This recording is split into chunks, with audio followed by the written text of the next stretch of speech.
doesn't feel like they have the support from their local leaders. They're being painted with a broad brush, unfairly, with calls for defunding.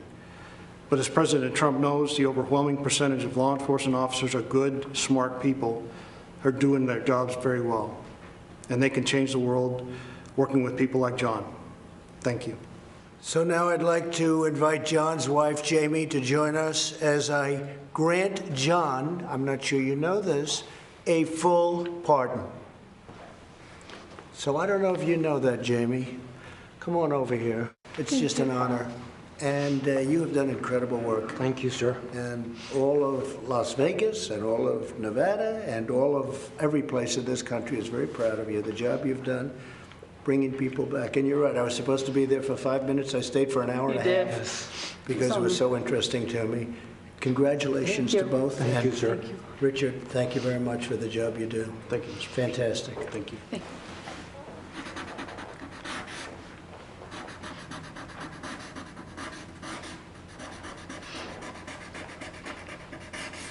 Okay. I think I'll give it to Jamie. What do you think?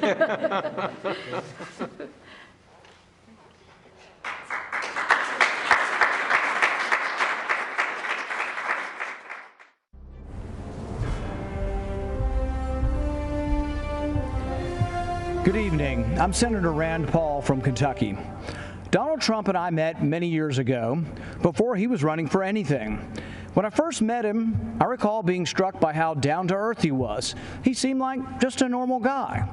Okay, a normal guy with his own plane and helicopter, but who's counting? I was planning a medical mission trip to Guatemala to perform charity eye surgeries, and we needed money to fund the trip. Donald Trump offered to help and immediately came through for us. Not only did he support my medical mission to Guatemala, but he also contributed to another mission trip to Haiti a year later. We performed hundreds of cataract surgeries in both countries. Nothing is more amazing than removing the bandages from a person's eyes and watching them as they see their loved ones again. Donald Trump helped me make that happen. A few years later, we were opponents, both running for president, and we all know how that turned out. But I'm proud of the job Donald Trump has done as president. I don't always agree with him, but our occasional policy differences are far outweighed by our significant agreements. But more important than simple agreement is accomplishment. President Trump gets things done.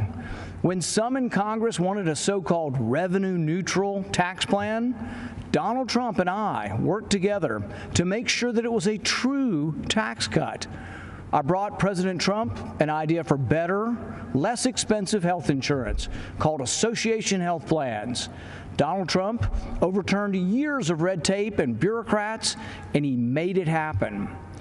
While others talked about criminal justice reform, President Trump actually signed the First Step Act, the first real reform in a generation, and one that sought to undo the harm that others, like Joe Biden, have done. For those of us who lament the Biden crime bill that locked up a generation of young black men, remember that Biden bragged about a bill that still wreaks havoc among people of color. I'm supporting President Trump because he believes, as I do, that a strong America cannot fight endless wars. We must not continue to leave our blood and treasure in Middle East quagmires. I flew with him to Dover Air Force Base to honor 2 soldiers whose remains were coming home from Afghanistan. I'll never forget that evening. I can tell you the president not only felt the pain of these families, but that the president is committed to ending this war. President Trump is the first president in a generation to seek to end war rather than start one. He intends to end the war in Afghanistan. He is bringing our men and women home. Madison once wrote, "No nation can preserve its freedom in the midst of continuous warfare." I'm proud to finally see a president who agrees with that. Compare President Trump with the disastrous record of Joe Biden, who has consistently called for more war. Joe Biden voted for the Iraq War, which President Trump has long called the worst geopolitical mistake of our generation. I fear Biden will choose war again. He supported the war in Serbia, Syria, Libya. Joe Biden will continue to spill our blood and treasure. President Trump will bring our heroes home. If you hate war like I hate war, if you want us to quit sending $50 billion every year to Afghanistan to build their roads and bridges instead of building them here at home, you need to support President Trump for another term. So to our soldiers and their families, join me in supporting President Trump. To those of you who want lower taxes and better, less expensive health care, join me in supporting President Trump. To those of you who want to stand up and fight the socialists poisoning our schools and burning our cities, join me in supporting President Trump. Let's rebuild America together.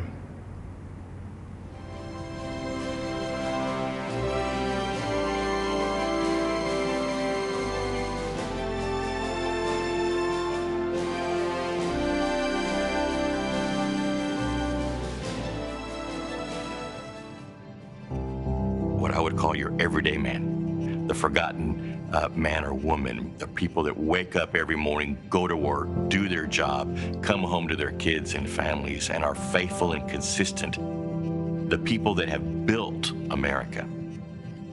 There are people in our country that have been forgotten, that are hard workers.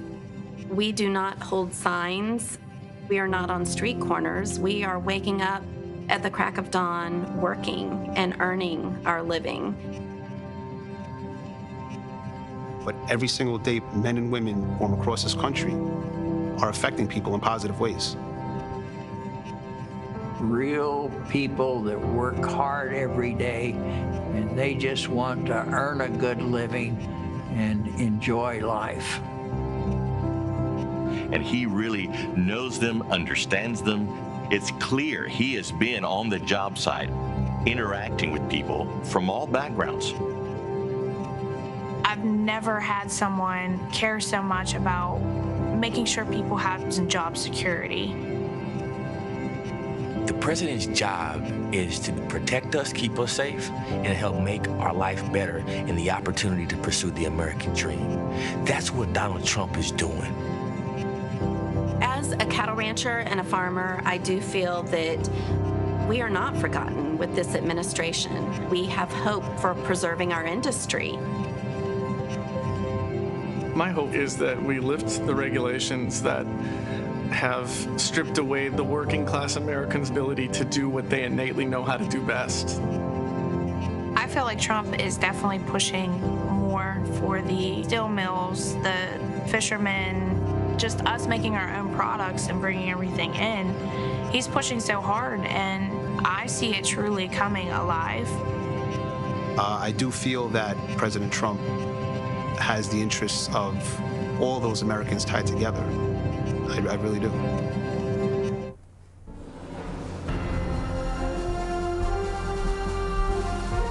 Good evening. My name is Jason Joyce, and I'm an 8th-generation lobster fisherman from Swans Island, Maine. I make my living from lobster fishing, oyster farming, and providing eco-tours in the beautiful waters near Acadia National Park, where I have over 200 years of family history.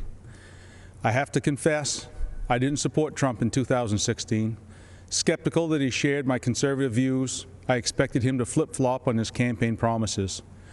But he has followed through on his promises, including last week when he brokered a deal to end European Union tariffs of 8% on Maine live lobsters and up to 20% on Maine lobster products, which is great news for Maine's lobstermen and women. I live on an island with 370 residents, and lobstering is how we provide for our families. Maine's lobstermen are true environmentalists. We practice conservation every day. If we didn't, we'd be putting ourselves out of business. 4 years ago, the Obama-Biden administration used the Antiquities Act to order thousands of square miles of ocean off limits to commercial fishermen. They did it to cater to environmental activists. Although Maine's lobstermen don't fish there, Obama's executive order offended us greatly. It circumvented the Fisheries Council's input. President Trump reversed that decision, reinstating the rules that allow stakeholder input, and he supports a process that seeks and respects fishermen's views. As long as Trump is president, fishing families like mine will have a voice. But if Biden wins, He'll be controlled by the environmental extremists who want to circumvent long-standing rules and impose radical changes that hurt our coastal communities. I strongly support President Trump's re-election. When he sees something isn't right, he's fearless in fixing it. He listens to working people. He nominates judges who respect the Constitution and the right to life. He keeps his word, like eliminating the European tariffs and moving the U.S. Embassy from Tel Aviv to Jerusalem. I hope you will join me this time in voting for President Trump. Stand up for your country. Thank you.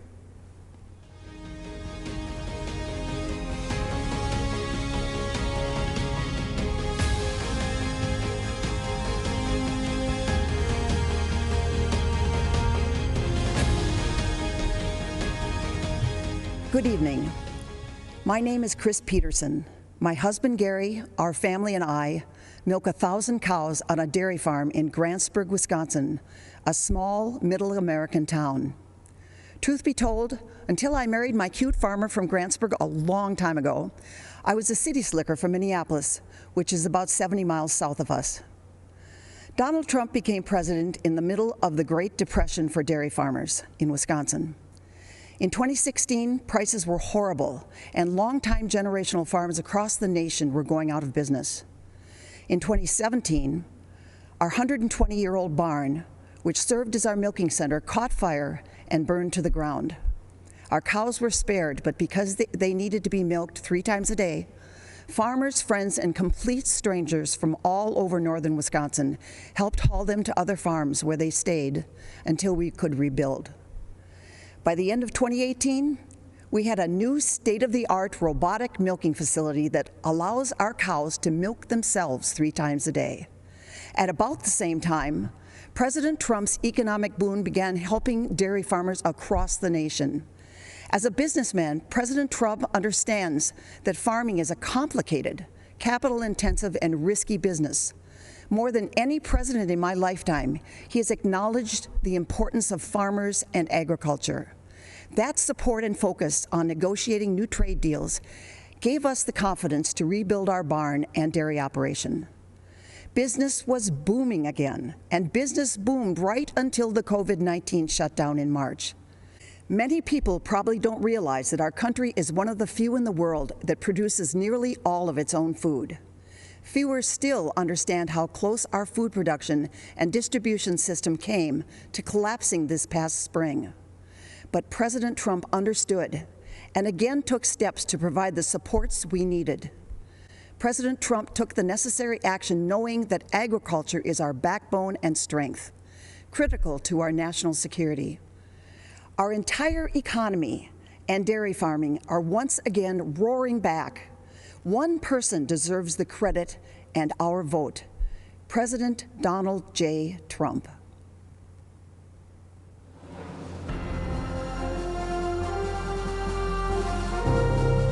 What was happening prior to President Trump, you had businesses that were overregulated, not a friendly environment at all to start a company. My family stopped ranching about 7 years ago. The regulations became so overbearing that the ranch was slowly sold off. I lost businesses because of this regulation. The factories in our town closed. The businesses in our towns have shut. It got to the point finally that middle America needed help. President Trump came in and was able to shed light on an area that had been so long left behind. Tax Cuts and Jobs Act was huge, especially for a community like ours that has a lot of small businesses, manufacturing, deregulation, fair trade, real life policy changes that affected real Americans. An amazing opportunity to get ahead, to have our businesses, to have our children educated, of school choice. That is something that's huge for parents right now, especially Black moms whose kids are trapped in failing school districts. Before COVID hit, Black unemployment rate was at the lowest ever. I've seen the numbers of employees go up, and they're earning a lot more for their family than what they had previously. What this administration has done, simplifying the government. Joe Biden said the first thing he's going to do is increase taxes on everyone. Over-regulating and making it where a small business can't grow. That's taking away the American dream. I think with the upcoming election, people just need to think about what is better for them and their family. The president's job is to be the CEO of our country, and he's doing his job. He has improved jobs, he's improved health, he's improved wages, he's cut taxes. I could go on for an hour and a half. The plan was working. Everybody had a job, making money, spending money, boom, bada bang, boop, we good. My kids are gonna look up to me and say, you are the best mom for working, raising us. It's just tremendous what I could do, I guess. This is somebody who loves his country. He's truly fighting for the American people. Hello, folks. You know me from TV and radio. I'm Larry Kudlow. Years ago, I worked for Ronald Reagan. More recently, I helped the team craft Donald Trump's economic plan during the campaign. It was a roaring success. Inheriting a stagnant economy on the front end of recession, the program of tax cuts, historic rollback of onerous regulations that crippled small business, unleashing energy to become the world's #1 producer, and free, fair, and reciprocal trade deals to bolster manufacturing, agriculture, technology, and other sectors. The economy was rebuilt in 3 years. Unemployment fell to the lowest rate of 3.5%. Blue collars, African Americans, Hispanics, women, all groups benefited enormously. Everyone was better off. A rising tide lifted all boats. Then came a once-in-100-year pandemic. It was awful. Health and economic impacts were tragic. Hardship and heartbreak were everywhere. But presidential leadership came swiftly and effectively with an extraordinary rescue for health and safety to successfully fight the COVID virus. A great bipartisan rescue also saved the economy. Right now, our economic health is coming back. With emergency spending and tax cuts, Americans are going back to work. There's a housing boom, there's an auto boom, a manufacturing boom, a consumer spending boom. Stocks are in record territory. A V-shaped recovery is pointing to better than 20% growth in the second half of this year. Now, looking ahead, more tax cuts and regulatory rollback will be in store. Payroll tax cuts for higher wages, income tax cuts for the middle class, capital gains tax cuts for investment, productivity, and jobs. Much more regulatory relief for small businesses. In economic terms, folks, this is no time for a $4 trillion tax hike. Coming out of the deep pandemic, who in their right mind would pick the pockets of taxpayers and drain money from their wallets and purses? Look, our economic choice is very clear. Do you want economic health, prosperity, opportunity, and optimism? Or do you want to turn back to the dark days of stagnation, recession, and pessimism? I believe there can't be better economic policies than we've had in recent years. So I say, stay with them. Thank you.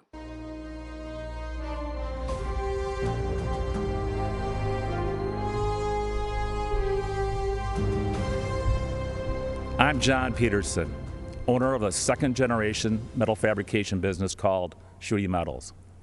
We've been stamping our products and services made in the USA since 1957. My brother and I purchased the business from my uncles almost 38 years ago. What was a 12-person shop has now grown into a company employing 165 people today. Like most companies that are successful over the long run, we had to reinvent ourselves as the market changed. 6 years ago, we invested heavily in our business, just as a great recession appeared. Barack Obama and Joe Biden, two career politicians who knew nothing about business, couldn't get the government out of our way, and it put our business in a tailspin. Sadly, we were forced to make decisions which included cutting staff, a torturous experience when our employees are like family. The Obama-Biden era banking regulations left us no choice. It tied our lenders' hands, and it deprived us of the lifeblood of our business, capital. We scratched and we clawed for 2 years, and then everything changed. Donald Trump was elected president, and he knew what it was like to build a company and create jobs. One of the first things he did was to cut red tape and put an end to draconian-type banking regulations. He also cut taxes on small businesses, allowing us to be more competitive both domestically and internationally. In fact, we increased revenues by 25% for 2 years in a row. By getting rid of the job-killing NAFTA and negotiating the U.S.-Mexican-Canada trade agreement, President Trump ensured a more competitive playing field for American companies. Even with all the challenges presented by the coronavirus, President Trump is rebuilding, and our economy is roaring back again. But when I hear that Joe Biden is ready to raise taxes, crush us with regulations, and weaken our international trade position, I shudder. We simply cannot endure a Biden-induced recession. Some will struggle, some will not survive, and working men and women of America will get crushed yet again.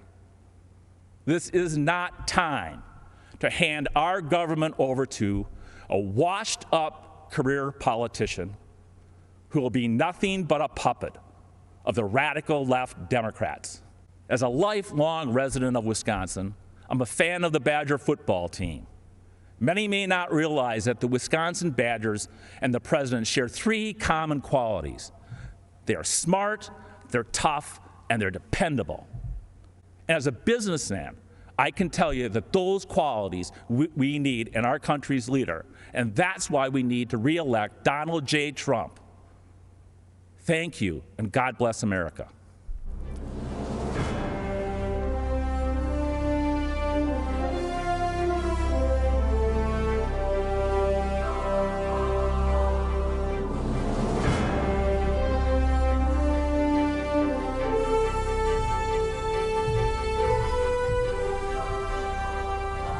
Good evening. I'm Sissy Graham Lynch, and I'm honored to speak to you tonight about something that is so important to all of us, our faith. As Americans, we know the first line of the First Amendment protects our freedom of religion. But what we often forget, the actual words are free exercise of religion. That means living out our faith in our daily lives, in our schools, in our jobs, and yes, even in the public square. Our founders did not envision a quiet, hidden faith. They fought to ensure that the voices of faith were always welcomed, not silenced, not bullied. But during the Obama-Biden administration, these freedoms were under attack. Democrats tried to make faith organizations pay for abortion-inducing drugs. Democrats tried to force adoption agencies to violate their deeply held beliefs. Democrats pressured schools to allow boys to compete in girls' sports and use girls' locker rooms. Those are the facts. But then, we, the people, elected Donald Trump. People of faith suddenly had a fierce advocate in the White House. He appointed judges who respect the First Amendment. He supported religious beliefs in court. He ensured religious ministries would not be forced to violate their beliefs. He withdrew the policies that placed our little girls at risk. And on the world stage, President Trump became the first president to talk about the importance of religious freedom at the United Nations, giving hope to people of faith around the world. In America, we have not yet experienced physical persecution, even though the left has tried to silence us. Even during the pandemic, we saw how quickly life can change. Some Democratic leaders tried to ban church services, while marijuana shops and abortion clinics were declared essential. But you know what truly is essential?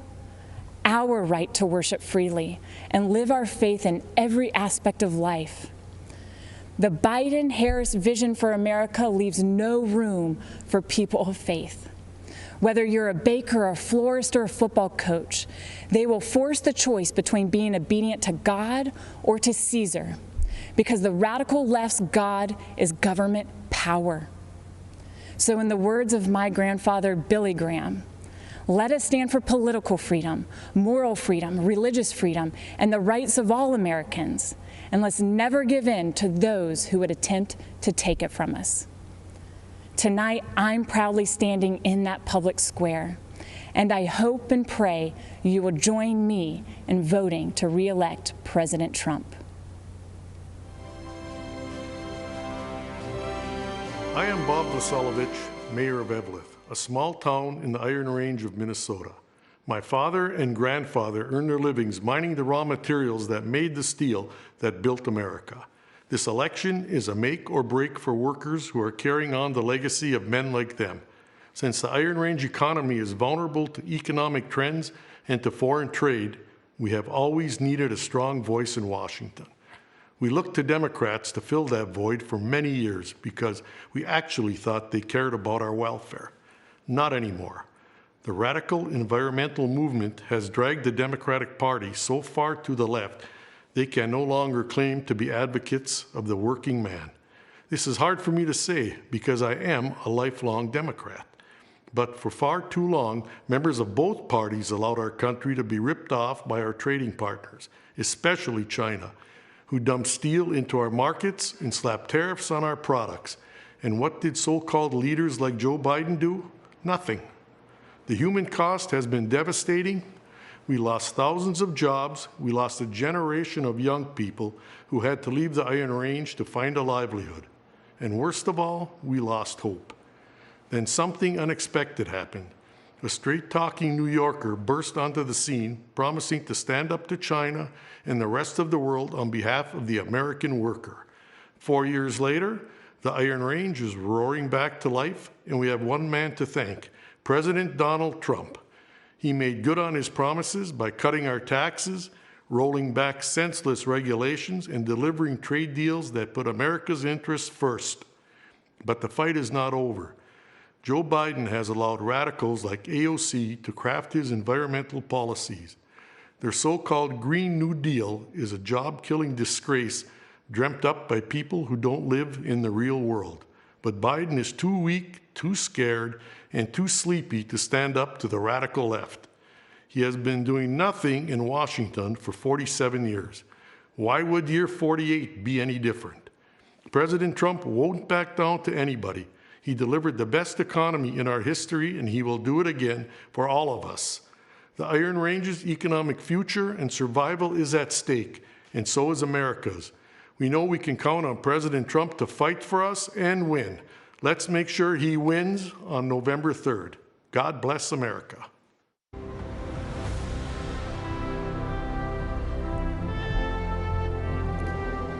My name is Abby Johnson, and I spent 8 years working for Planned Parenthood, but today I'm a pro-life activist. When I was in college, Planned Parenthood approached me at a volunteer fair. They talked about helping women in crisis and their commitment to keep abortion safe, legal, and rare. I was convinced to volunteer and later offered a full-time job as a medical assistant before my promotion to director of the clinic. I truly believed I was helping women, but things drastically changed in 2009. In April, I was awarded Planned Parenthood's Employee of the Year Award and invited to their annual gala where they present the Margaret Sanger Award, named for their founder. And Margaret Sanger was a racist who believed in eugenics. Her goal when founding Planned Parenthood was to eradicate the minority population.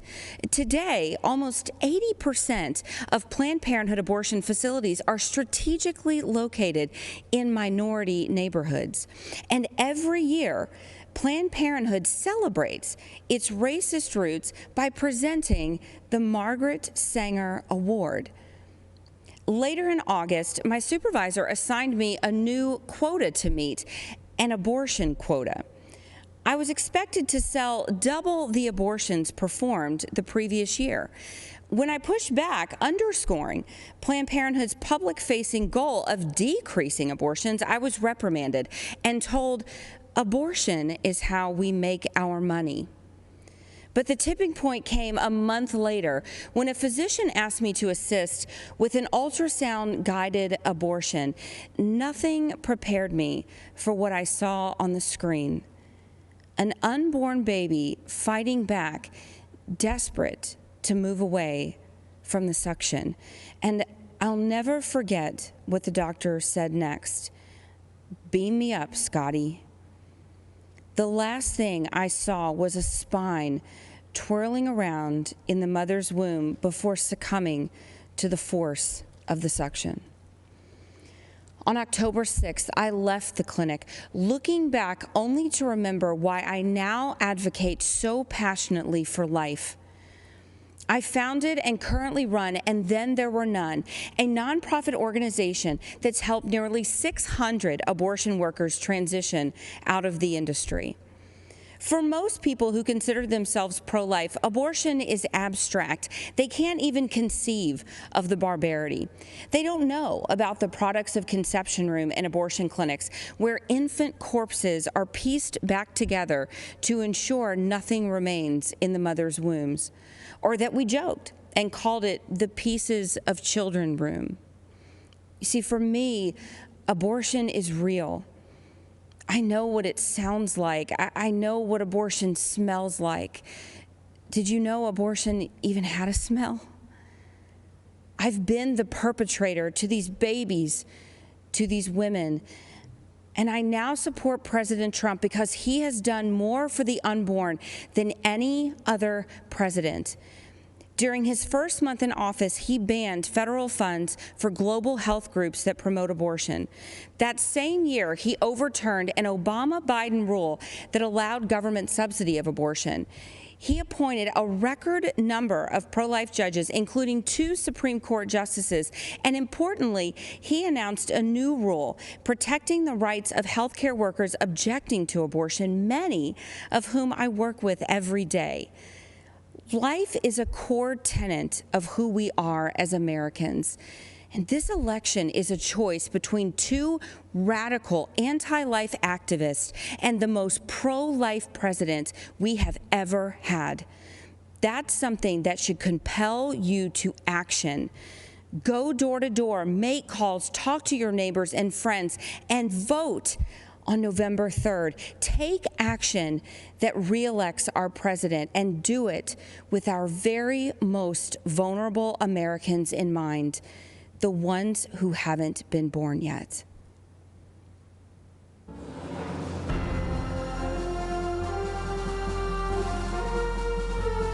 It began as a class trip to join thousands for the annual March for Life.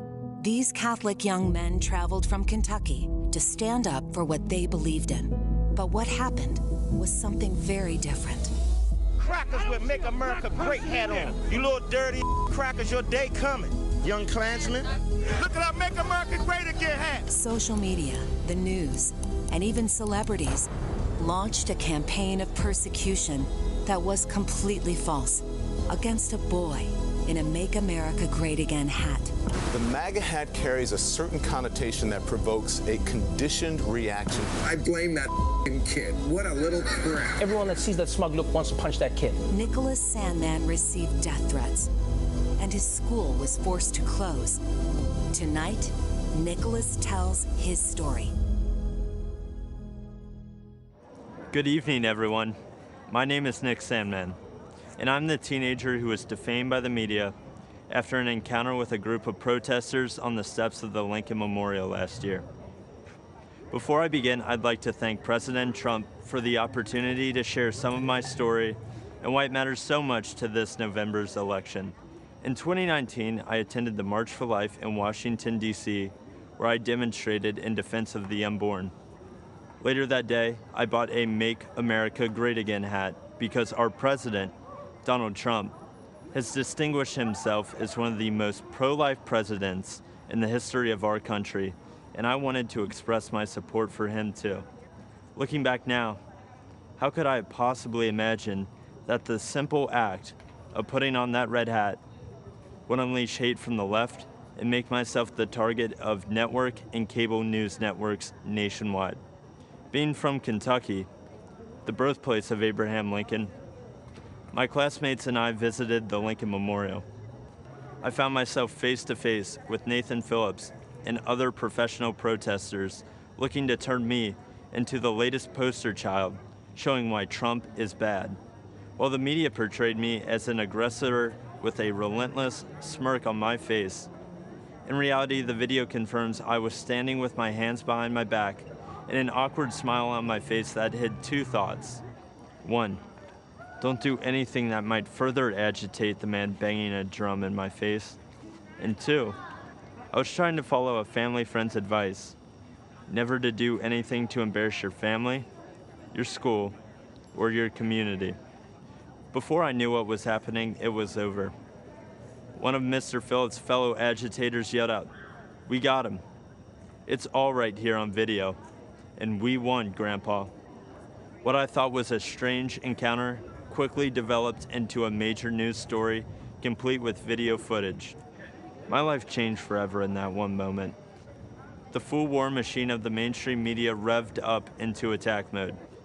They did so without researching the full video of the incident, without ever investigating Mr. Phillips' motives, or without ever asking me for my side of the story.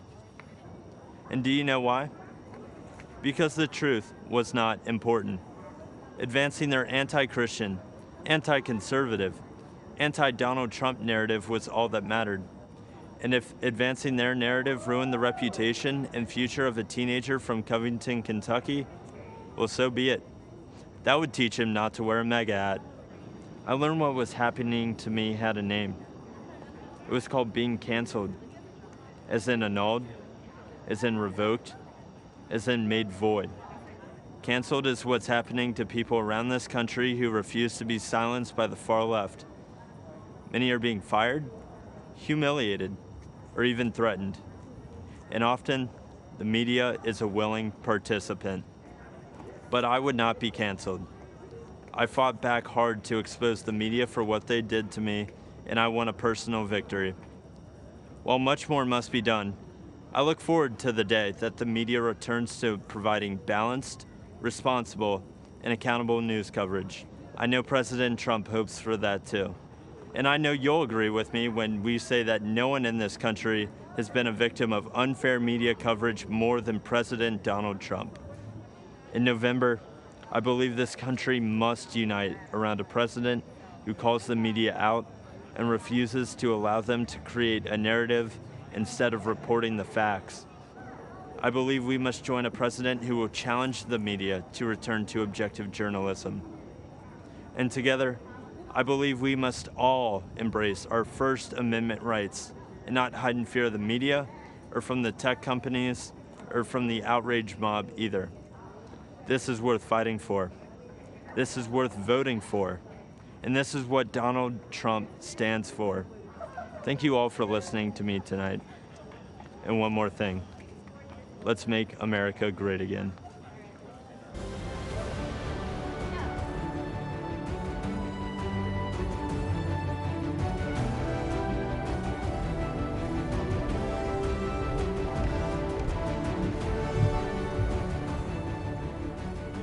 I'm Pam Bondi. Our party's theme tonight is America, the Land of Opportunity. And listening to the stories of discoveries and deliverance, you can't help but be proud to call this country home. But for Joe Biden, it's been the land of opportunism, not opportunity. As a career prosecutor and former Attorney General of Florida, I fought corruption, and I know what it looks like, whether it's done by people wearing pinstripe suits or orange jumpsuits. At the Democrats' convention, we were told to look at Joe Biden as the model of integrity. But when you look at his 47-year career in politics, the people who benefited are his family members, not the American people. Let's take a closer look. We all know about Joe's son, Hunter Biden. A corrupt Ukrainian oligarch put Hunter on the board of his gas company, even though he had no experience in Ukraine or in the energy sector. None. Yet he was paid millions to do nothing. He only had one qualification that mattered. He was the son of the man in charge of distributing U.S. aid to Ukraine. And recently reported information revealed that a few months after Hunter Biden joined that corrupt company's board, the Obama-Biden State Department began doing business with them. even when it remained under investigation for corruption. And it gets worse. That very same company was being investigated by a Ukrainian prosecutor. Joe Biden, the Vice President of the United States, threatened to withhold aid to Ukraine unless that same prosecutor was fired. And then he was fired. Hunter only resigned from that board just before his dad announced his campaign for president. Now let's talk about China. Fact: Joe Biden flew to China on Air Force Two with Hunter along for the ride. They said he was just there as a family member, but we know that's untrue. In Beijing, Hunter didn't just go sightseeing. He had meetings with his Chinese bank partners. Hunter even arranged for his dad to meet with one of the partners. 10 days later, those Chinese communist bankers approved millions to go to Hunter's firm. And those bankers work for the Chinese Communist Party, which oppresses their people, cheated American workers for decades, and covered up a deadly virus. To this day, Hunter controls a 10% stake in that firm. And Joe Biden's done more than look the other way on China. He said, "The Chinese aren't our competition. Come on, man, they're not bad folks." Come on, Joe. Talk to the folks in Middle America who lost countless jobs to China while your son was getting rich with them. But there's more.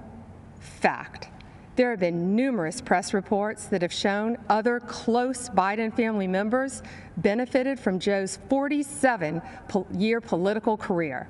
Joe Biden was point person on Iraq. The president of a construction firm met with Biden's team in the White House, and then who did they hire to build thousands of houses in Iraq? Joe Biden's close family member, who, you guessed it, had no experience in the industry and no experience in Iraq. A company official bragged that it helps to have a family member of the vice president as partner. The family member put it more bluntly by saying, "There's a line of 747s filled with cash ready to invest." Now let's follow the money down south.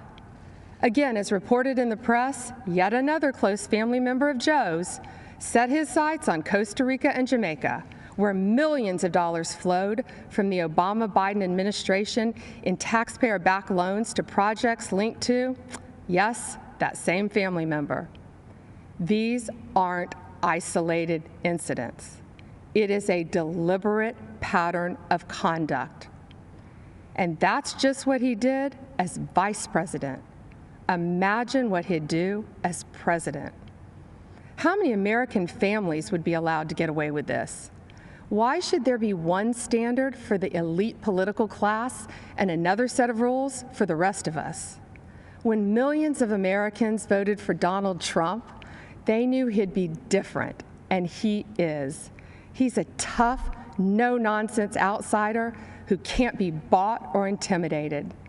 He won't even take a paycheck from the American people. He donates his paycheck to charities across this country. Democrats have been lecturing America about integrity for 4 years, while their nominee has been writing the textbook on abuse of power for 40 years. If they want to make this election a choice between who's saving America and who's swindling America, bring it on. Joe says he'll build back better. Yeah, build the Bidens back better.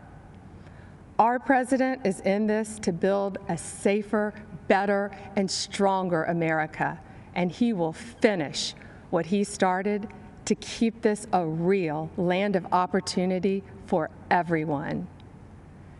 If you want to check your voting status, secure your ballot, or register to vote, text VOTE to 88022. Remember, the best is yet to come.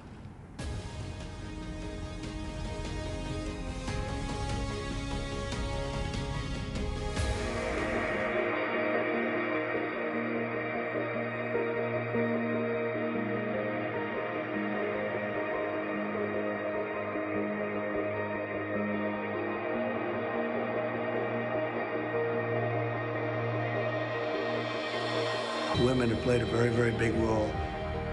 The level of genius is unbelievable, frankly. You're what? You've got 70, 80 years on this earth? What are you gonna do with it? Are you gonna make that difference? Are you gonna say, I was there for the big battles in our country to save America? It's what I feel very much called to do ever since I was a very young girl. In 2016, Donald Trump made his historic run for the office of United States President. Knowing the monumental task he would be undertaking, he rested all of his hopes for winning on one woman. Because of that trust, he became the 45th President of the United States, and Kellyanne Conway became the first woman in U.S. history to manage a winning presidential campaign. This president has been a champion for women mostly because he speaks to them as if they can handle and tackle all issues. I don't want a job because of my gender. I want the job because I'm the best person for that position. That's it. And he respects that. And he appreciates hard work. You can't ask for anything better, especially in a boss. President Trump continues to place strong women into significant positions throughout his administration and campaign, far more than any other president in U.S. history. That he has had and does have more women on his top team than any president before, but it actually goes down to his deputy assistants, to his special assistants, to our awesome teams throughout the West Wing. And when he called me and said, I want you to represent my entire campaign, I became the first Black woman to represent a Republican presidential campaign, winning presidential campaign in United States history.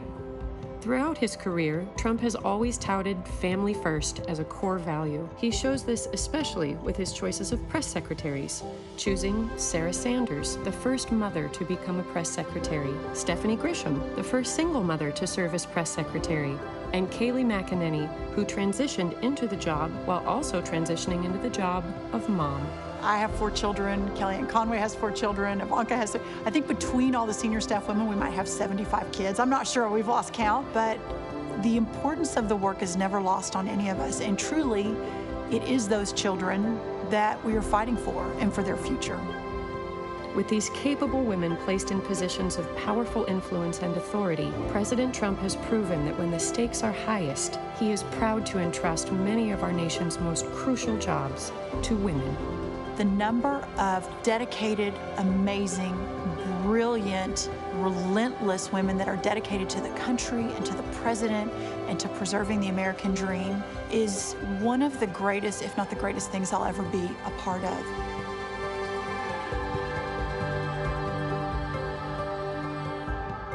Only the president would say, let's take that stay-home mom and have her run the party. What a smart guy.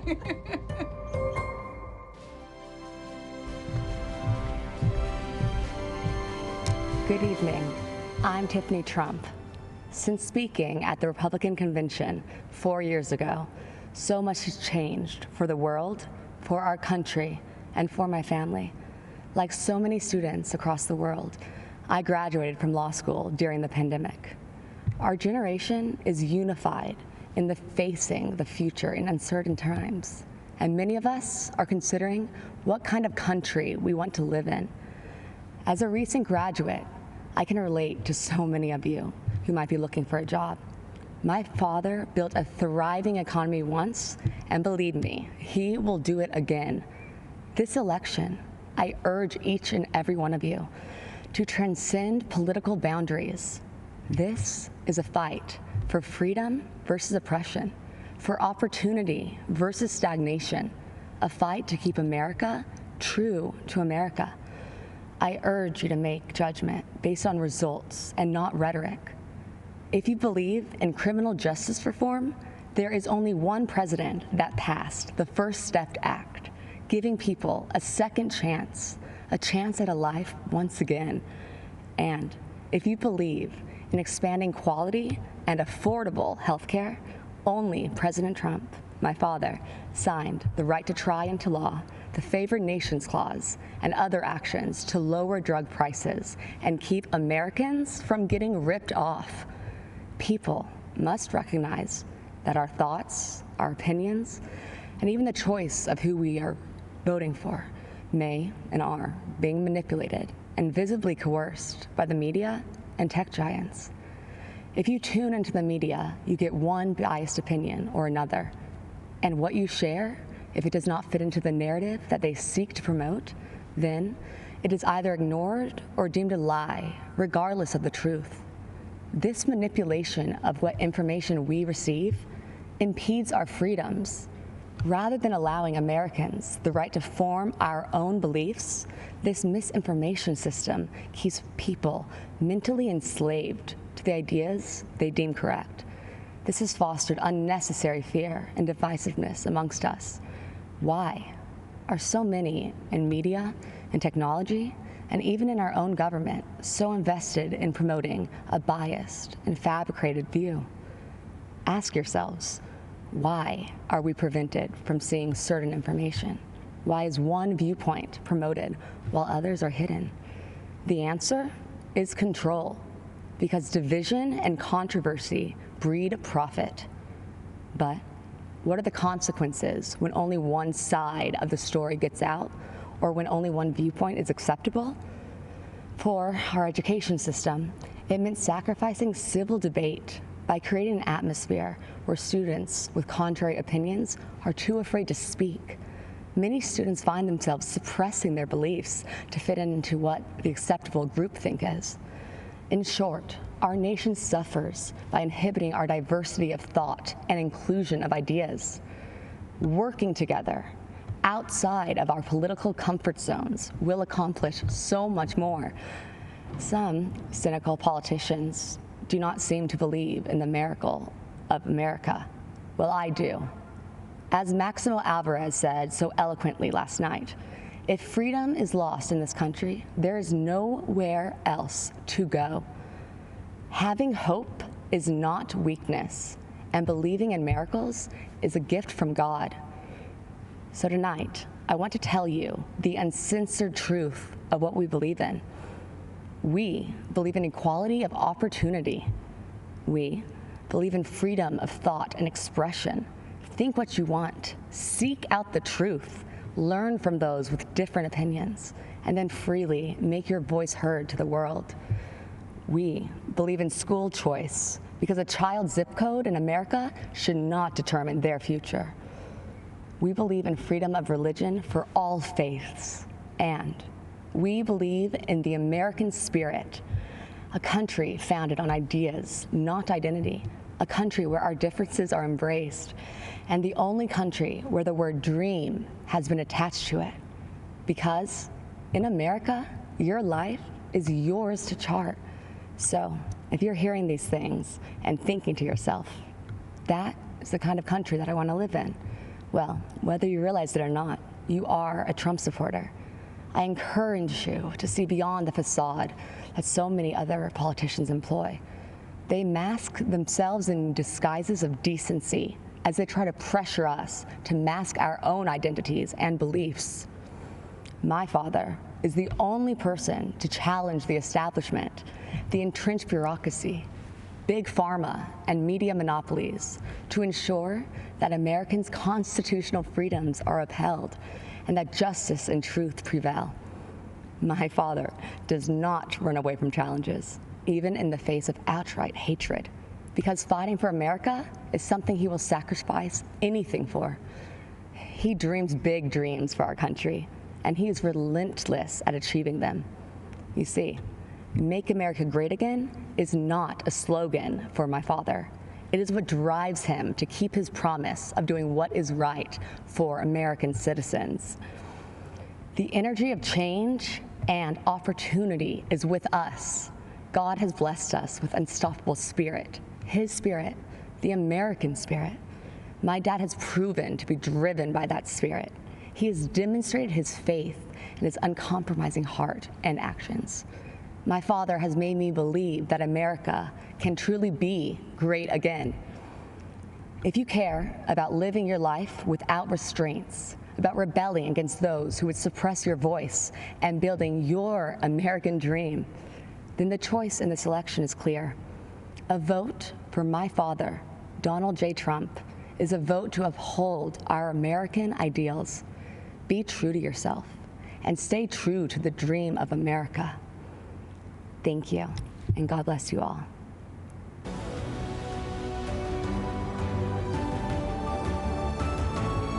I'm Kim Reynolds, Governor of the great state of Iowa. I love this state, and I'm so proud to serve its people. Iowa truly is a land of opportunity.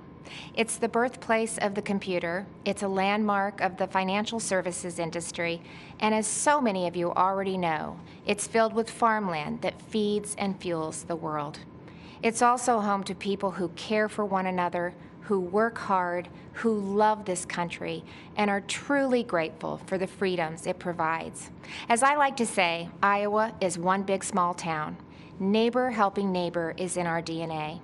From the sick farmer who can't harvest his crops, to the single mom who loses her job and is struggling to get back on her feet, the town, the community, helps them get through it. But what happens when a storm rips through almost the entire state?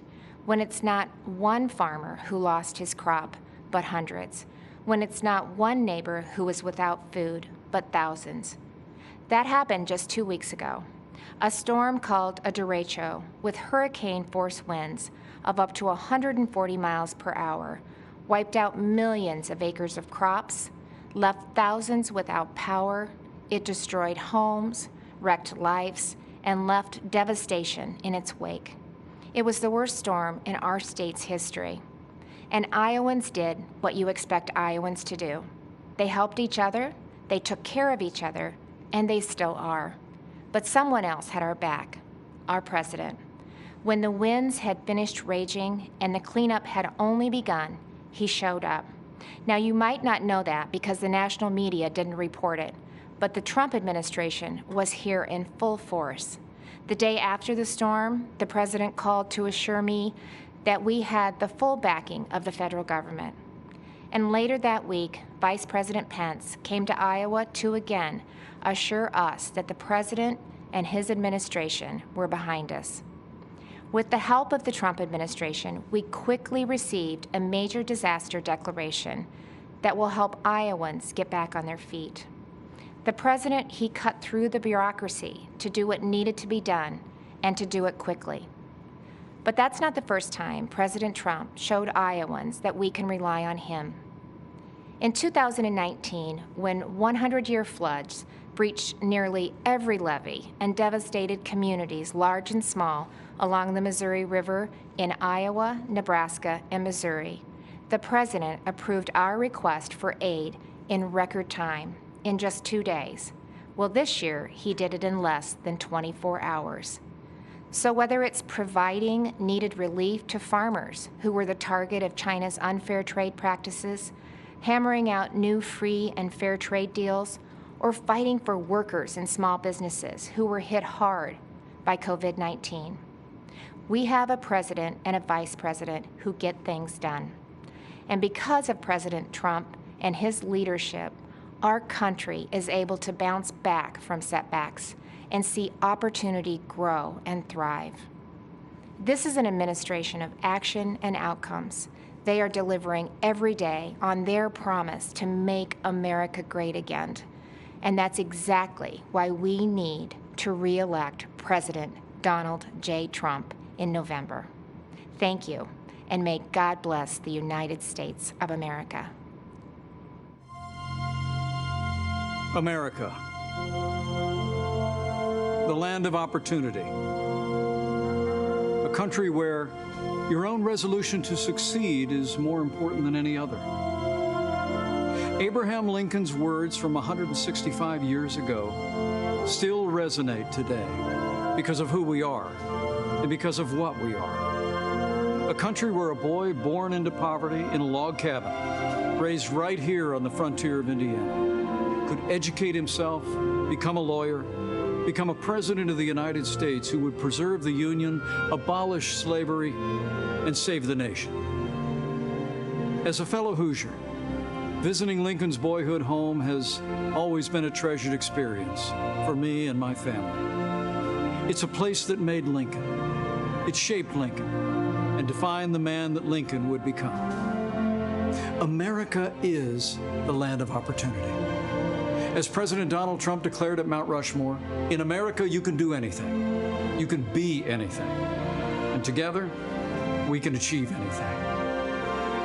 Every day, President Donald Trump is fighting to protect the promise of American liberty.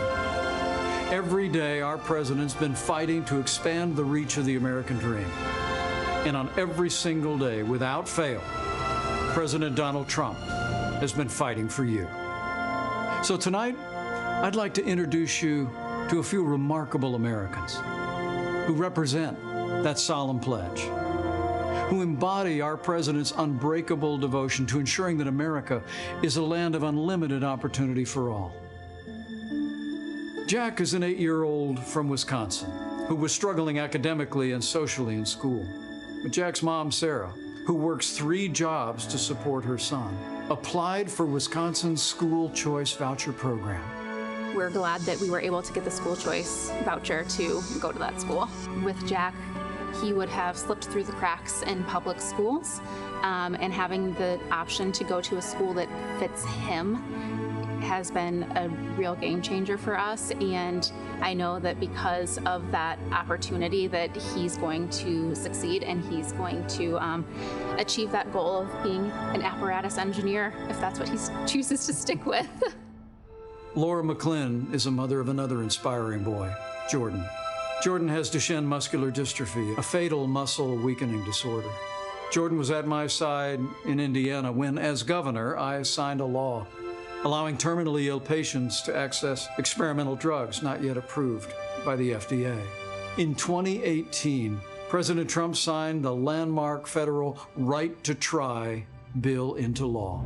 Thanks to the president's leadership, critically ill patients have the right to access life-saving experimental treatments. We started fighting for Right to Try, which basically says if you have a terminal illness and there's a drug that exists and you don't qualify for the clinical trial, there's no other way to receive it. This is a unique pathway that allows you to have access. You made us a promise back in Indiana that you would do whatever it took to help Jordan, and we're so grateful that you joined us on this journey and stuck it out until it became law so that other people could access treatments. So Jordan, if President Trump was standing right there, what would you say to him today about Right to Try? Thank you for being a hero to everybody in the country.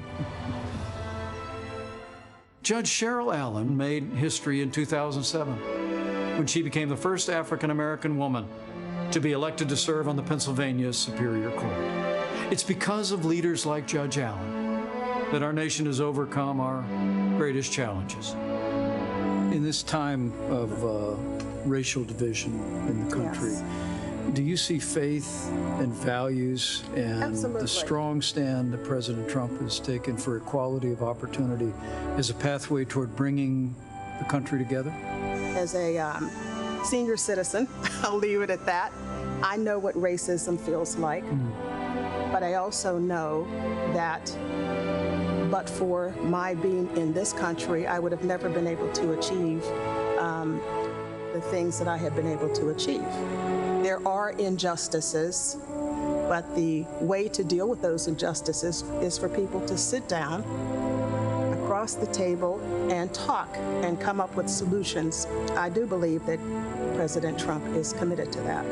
In 2016, I have to confess that I really did not know candidate Trump at the time, but I have to say that he really won me over. Gino's a truck driver from Ohio who heard politicians for years make empty promises about defending American jobs, only to see those promises broken again and again.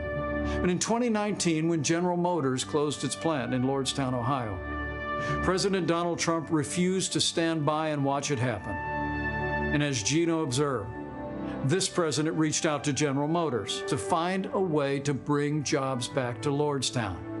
And plans were soon set into motion to create Lordstown Motors.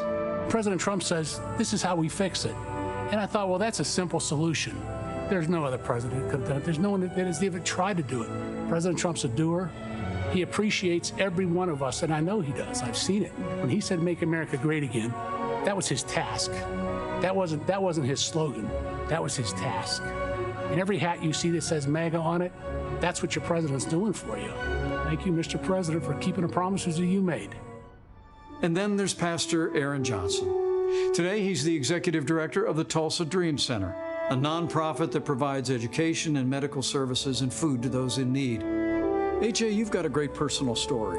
When you see the way this president, this administration have been leaning in to create opportunities, investments in communities around the country to create jobs, expanding educational choice, what does that mean to the families that you serve every day? It means so much to our families. I did grow up in a single-parent home, and so we serve over 600 boys and girls right now on a daily basis, even in COVID. And so for us to give these moms to have an opportunity to take more money on their check, on their paycheck home back to them, to have their children be able to go to a school that they may not have the opportunity to otherwise, it means so much to us. There's been so much greater opportunity for individuals to come together in any walk of life. People have really been able to see such a positive change and been filled with hope, especially throughout this time. Lydia left hearth and home, friends and family in Honduras to pursue a better life here in America. While raising their 4 daughters, Lydia and her husband run a small business that creates security systems. But just months after their business was up and running, our nation was struck by a global pandemic. That's when President Donald Trump stepped in and enacted the largest financial relief package in American history. Her small business stayed in business, and her American dream kept running strong. What did the Paycheck Protection Program mean to your company as the coronavirus struck? Yeah, it was a huge, tremendous help and a big blessing. And so we applied, we were accepted really quickly. We're so grateful. You can't believe how much relief we had. We want to continue serving our clients. We want to continue growing our economy, right? We want to all continue to move forward. So we were able to make it. Because of the support of family and friends, the government. I tell my children, they are born here in the U.S. And I tell them, you are so blessed to live in America. Here at Abraham Lincoln's boyhood home, a young man would grow up to become the first Republican president of the United States. And today, another Republican president is fighting to preserve that same noble legacy of freedom. And President Donald Trump will make certain that the torch of American opportunity illuminates every city, every town, and every community in this blessed land. Hi, I'm Ryan Holitz. I'm a police officer from New Mexico. In 2017, I had an encounter that changed my life forever. I had just started my shift and responded to a call for service at a gas station. When I arrived, I saw a man and a woman sitting on a grassy slope. I recognized the telltale signs, a needle, a spoon. I knew immediately that they were preparing to inject themselves with heroin. Sadly, this is a common sight for me. I encounter the ravages of addiction every day. But nothing could prepare me for what I discovered as I approached them. The woman was very pregnant. In my shock, I asked her if she knew that she was harming her baby by doing drugs. She crumbled and burst into tears. 2 worlds collided as I knelt down beside her. A police officer and a homeless drug addict, brought together by forces outside of our control. As we talked, our humanity, distinct from our stations in life, was made abundantly clear. Her name was Crystal, and in the midst of her suffering, she confided that she loved her unborn baby. She wanted the best for her child.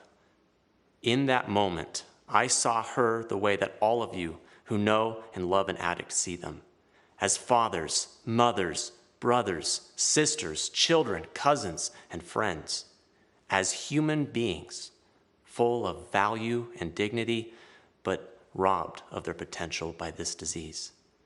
When Crystal said that she was looking for a family to adopt her baby, God showed me exactly what I had to do. Without hesitation, I told her that my family would welcome her baby through adoption. Today, our beautiful daughter Hope is a thriving 2-year-old. Crystal is fast approaching 3 years of recovery. She is a dear friend and a constant inspiration to me and others. I hold a special place in my heart for those facing opioid addiction, and that's why I'm enormously grateful to the President for his leadership in fighting this deadly enemy. Through his efforts, we're turning the tide on the crisis of addiction. President Trump declared the opioid crisis to be a public health emergency and then secured $6 billion in new federal funding to help Americans fight opioid abuse. He invested an additional $100 million to stop the opioid crisis in rural America.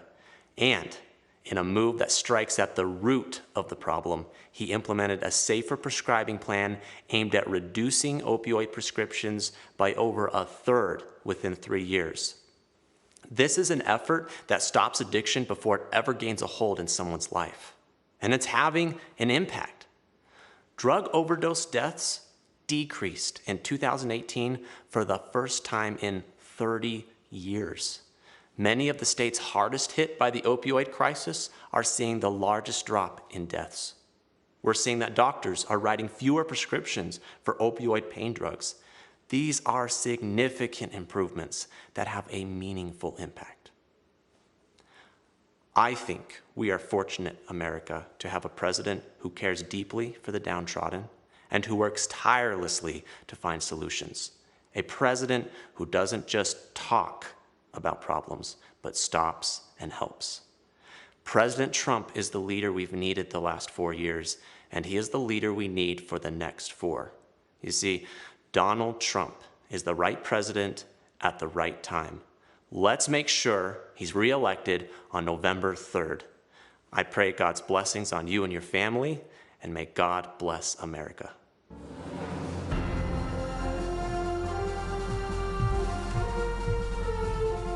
Good evening. My name is Jeannette Nunez, and I'm proud to serve as Lieutenant Governor of the great state of Florida.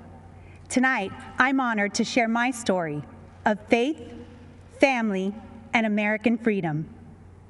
As the daughter of Cuban immigrants, my story began in 1959, before I was born, when my parents' dreams of a prosperous life became a nightmare. Chaos spread quickly when Fidel Castro took control of Cuba.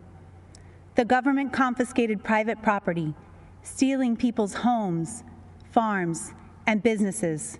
For my parents, the difficult decision to flee communist Cuba came when the Castro regime abolished religious freedom. Fellow Americans, the fabric of our nation is in peril. Daily, the radical left systematically chisels away at the freedoms we cherish. They peddle dangerous ideologies, cower to global progressives, and normalize socialism to dismantle our Constitution. Let me assure you, socialism doesn't offer opportunity. Socialism deprives. It is a falsehood that feigns promises for its masses and consistently yields only misery. President Ronald Reagan warned, if we lose freedom here, there's no place to escape to. Truer words have never been spoken. Americans have a choice. We can go down a dark road of chaos and government control, or we can choose the path of freedom and opportunity that was paved by those who sacrificed everything to preserve the American dream for future generations. I have faith that Americans will choose the right path. In 2016, our country yearned for a leader who would work tirelessly to jumpstart our economy and fight for hardworking Americans. Since day one, President Donald Trump has put America first. His pro-growth, pro-jobs agenda has ushered in historically low unemployment, record job creation, higher wages, and rising homeownership. The president is fighting to rescue American jobs and industries for places like Ohio, Pennsylvania, and Puerto Rico, jobs that were needlessly shipped overseas. He's defended our religious freedom, stood with democratic allies like Colombia, and shown unwavering resolve while confronting tyrants in countries like Venezuela, Cuba, China, and Nicaragua. Let us join our president in his vow that America will never be a socialist country. Supporting our president requires action. Join me tonight and text VOTE to 88022. We must continue to support our Commander-in-Chief, who has a bold agenda that safeguards the rights and freedoms protected under our Constitution. Today, more than ever, that means supporting our men and women in law enforcement and our heroes in uniform. It means fighting to provide the best quality education by empowering parents and preserving school choice. And it means rejecting the socialist takeover of our nation that will destroy the innovation, economic vitality, and freedoms we hold so dear. As a daughter of immigrants, a wife, a mother of 3, and the first Latina lieutenant governor in the history of the state of Florida, it is my distinct privilege to share my story, which is really your story, and the story of a nation that has opened its doors, lifted its people, and yielded success in a way only the United States of America can. Together, let's ensure 4 more years for President Donald J. Trump so that he can continue protecting our republic, and so one day, our children can proudly tell the story of what our generation did to defend the values of faith, family, and freedom. Thank you. May God bless each one of you, and may God bless the United States of America.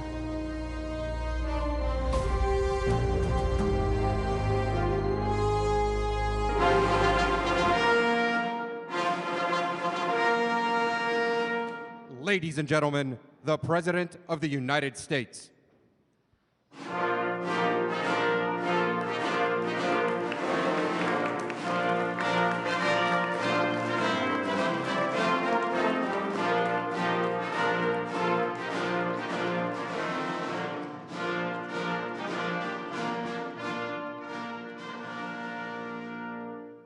Acting Secretary Wolf, I present to you 5 candidates for naturalization representing 5 countries.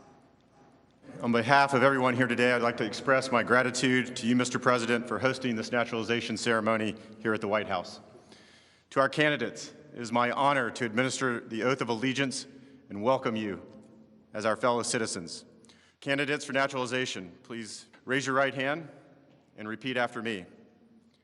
I hereby declare an oath that I absolutely and entirely renounce and abjure all allegiance and fidelity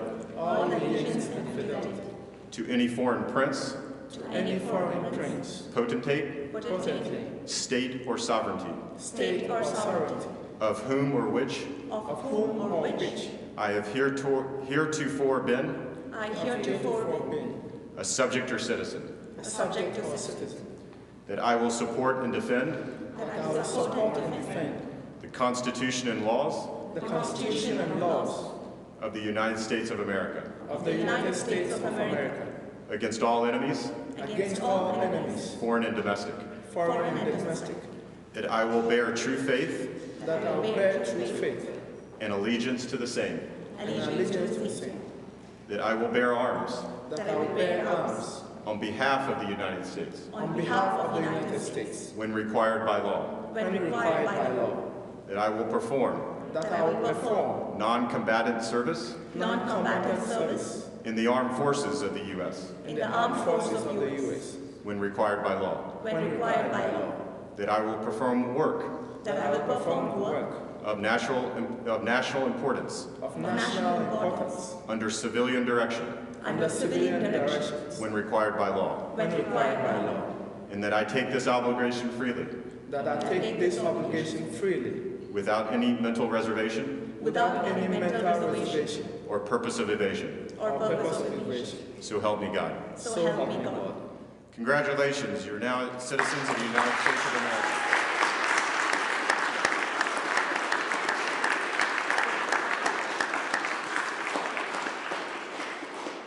On behalf of the Department of Homeland Security, it is my honor to call you my fellow Americans.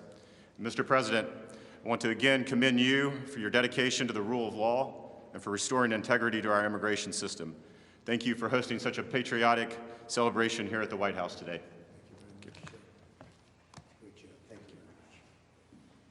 Congratulations, that's fantastic. It's really great, thank you. And I want to thank Acting Secretary Wolf, doing a phenomenal job in so many ways. Today, America rejoices as we welcome 5 absolutely incredible new members into our great American family. You are now fellow citizens of the greatest nation on the face of God's earth. Congratulations. Great going. You followed the rules, you obeyed the laws, you learned your history, embraced our values, and proved yourselves to be men and women of the highest integrity. It's not so easy. You went through a lot, and we appreciate you being here with us today. You've earned the most prized, treasured, cherished, and priceless possession anywhere in the world. It's called American citizenship. There is no higher honor and no greater privilege, and it's an honor for me to be your president. Thank you very much. At this time, I'd like to recognize the 5 new citizens who join us today. Robert Martin Ramirez Alcazar is from Bolivia and has been a lawful permanent resident of the United States since 2013. Robert? Hi, Robert. He and his wife are raising 3 beautiful children. In 2017, Robert achieved the dream of starting his own business, a construction company that now employs 5 workers. Robert says, "I love this country. I want to respect the law. America has helped me so much in life." Robert, thank you very much for your devotion. Thank you for the opportunities to the United States. Well, thank you, and good luck with that company. Soon you'll have hundreds of employees, I think, right? Could happen. It will. Rima Gideon is from Lebanon and is the proud mother of 3 children. Rima speaks English, Arabic, and French, and earned a degree in psychology. In other words, she can figure me out. She now works as a daycare teacher in Virginia. Rima says, "I feel blessed to be a loyal citizen of the greatest country in the world, a country that has given me the opportunity of a lifetime to realize my potential and my dreams." Rima, congratulations. It's really great. Thank you. Well, that's very good. Thank you very much. I appreciate it. Sudha Sundari Narayan is a phenomenal success, born in India, came to the United States 13 years ago. Sudha is a talented software developer, and she and her husband are raising 2 beautiful, wonderful children, the apples of your life, right? Yes, they are. Well, thank you very much, and congratulations. Fantastic job. Thank you. Nehmet Abdelzim Awal-Said is from Sudan, and that's a beautiful name, and has been a lawful permanent resident since 2012. She is the married mother of 3 beautiful children, earned a master's degree and PhD in animal nutrition from the University of Wyoming, great place, great state, and she is a trained veterinarian. She's also worked as a substitute teacher for the Alexandria Public School since 2004. That's fantastic. Well, Dibat, thank you very much, and congratulations. It's my honor to be with you. Thank you. Thank you very much. Salah Abdul Samad has been looking forward to this day since he arrived in the United States from Ghana in 2015. Salih speaks 5 languages and works the medical field. Salih says that the American citizenship means everything to me in my life. It cannot be measured or quantified. I have the chance to work hard and succeed in life, to know that I am in the safe country like America. That really is something, because I know they have my back. Salih, thank you very much. Congratulations. Fantastic job. Congratulations to everybody. With the rights and freedoms each of you now enjoys as citizens, there is no dream beyond your wildest reach, because Americans can do anything.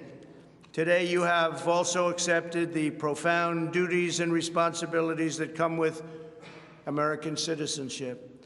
By swearing the oath of allegiance, each of you has entered a sacred and unbreakable covenant with our nation.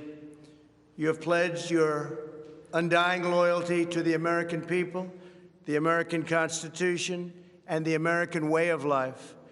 The history and heritage of the United States are now yours to preserve and pass down to the next generation. Our culture, our traditions, and our values are now yours to uphold and live by. The rights so dear to every American, granted by us and granted by God, and enshrined in our glorious Bill of Rights, are now yours to support, protect, and defend. As citizens, you're now stewards of this magnificent nation, a family comprised of every race, color, religion, and creed. United by the bonds of love, we are one people, sharing one home, saluting one great American flag. Congratulations again to all of you. May God bless you, and may God bless our great country, America. Thank you so much.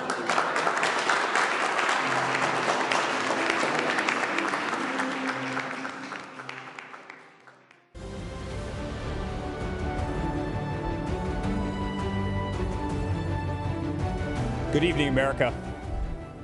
When I stood on this convention stage 4 years ago, no one fully understood the historic change that was about to take place. We could all feel it. Something was happening.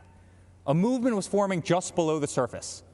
The forgotten man and woman, voiceless in Washington, D.C., were preparing to rise up. Our movement followed the pattern of so many that came before us. First, we were ignored. Then we were laughed at. Then they fought us. And then, together, we won. From that moment forward, America came first. America started winning again. America became respected again. But with every movement, there's a counter-movement. In the view of the radical Democrats, America is the source of the world's problems. As a result, they believe the only path forward is to erase history and forget the past. They want to destroy the monuments of our forefathers. They want to disrespect our flag, burn the stars and stripes that represent patriotism and the American dream.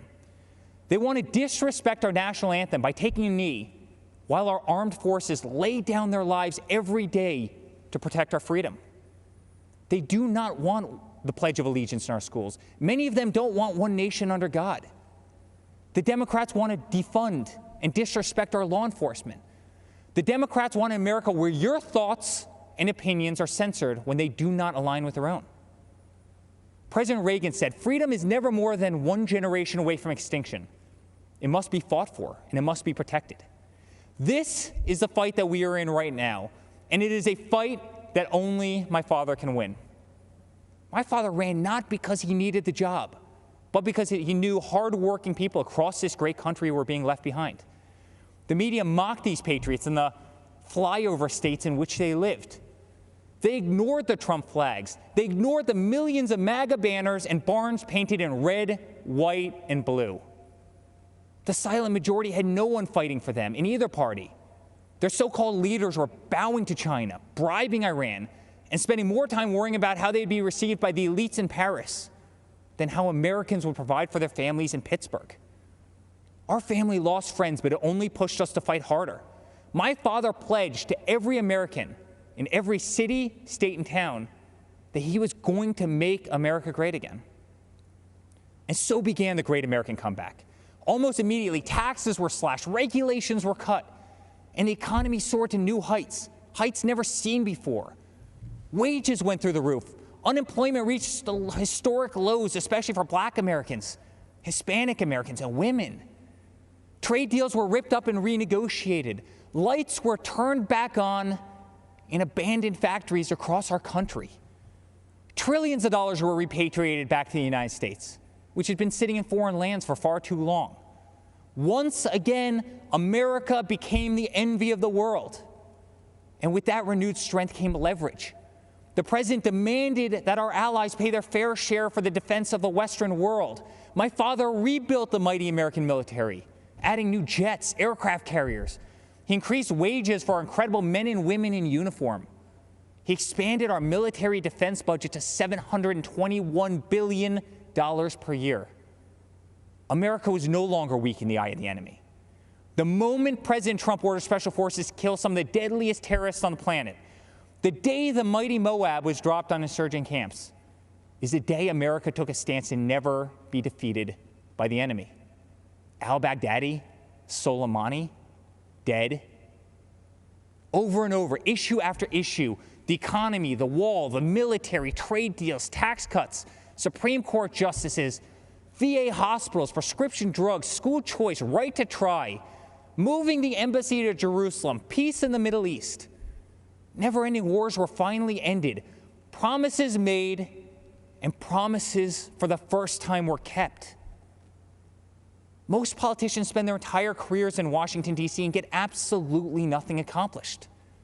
For example, Joe Biden. Joe Biden is a politician who has been in government for 47 years. He's a career politician who's never signed the front of a check and does not know the slightest thing about the American worker or the American business, the engine which fuels the greatest economy the world has ever known.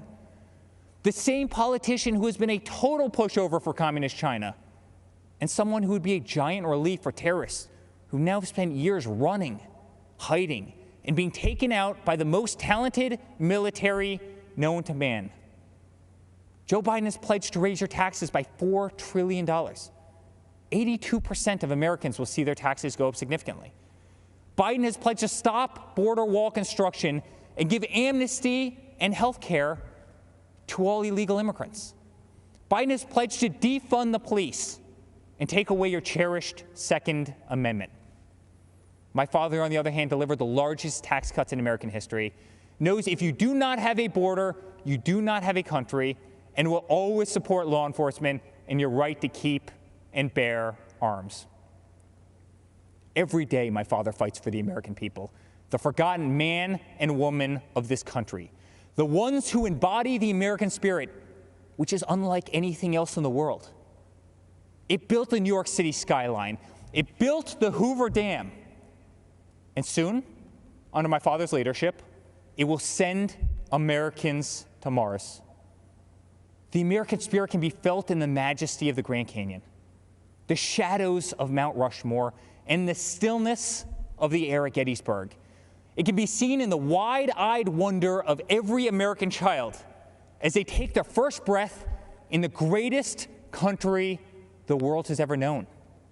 It defeated fascism, it defeated communism, and in 68 days, it will defeat the empty, oppressive, and radical views of the extreme left. Ronald Reagan's quote ends with this simple warning. One day we could spend our sunset years telling our children what it was once like in the United States where men and women were free. Under President Trump, freedom will never be a thing of the past. That's what a vote for Donald Trump represents. It's a vote for the American spirit, the American dream, and for the American flag. To the law enforcement officer who's being attacked, betrayed, and whose job they are trying to make extinct, my father will fight for you. To all houses of worship and to all people of faith stripped of our religious freedoms and religious liberties, my father will fight for you. To the voiceless, shamed, censored, and canceled, my father will fight for you. To our farmers who work dawn to dusk to keep our plates full, my father will fight for you. To every single mother and father, to our veterans, our coal miners, and to the American worker, my father will fight for you. And to every proud American who bleeds red, white, and blue, my father will continue to fight for you. In closing, I'd like to speak directly to my father.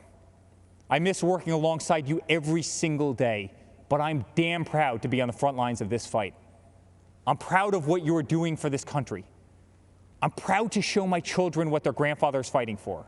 I'm proud to watch you give them hell. Never stop. Continue to be unapologetic.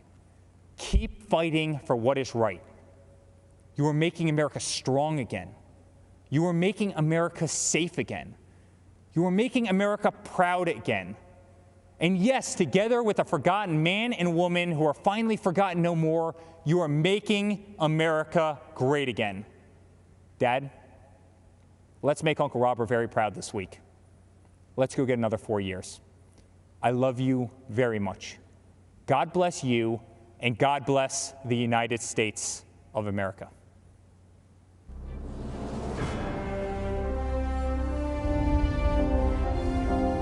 We're going to build a future of safety and opportunity for Americans of every race, color, religion, and creed.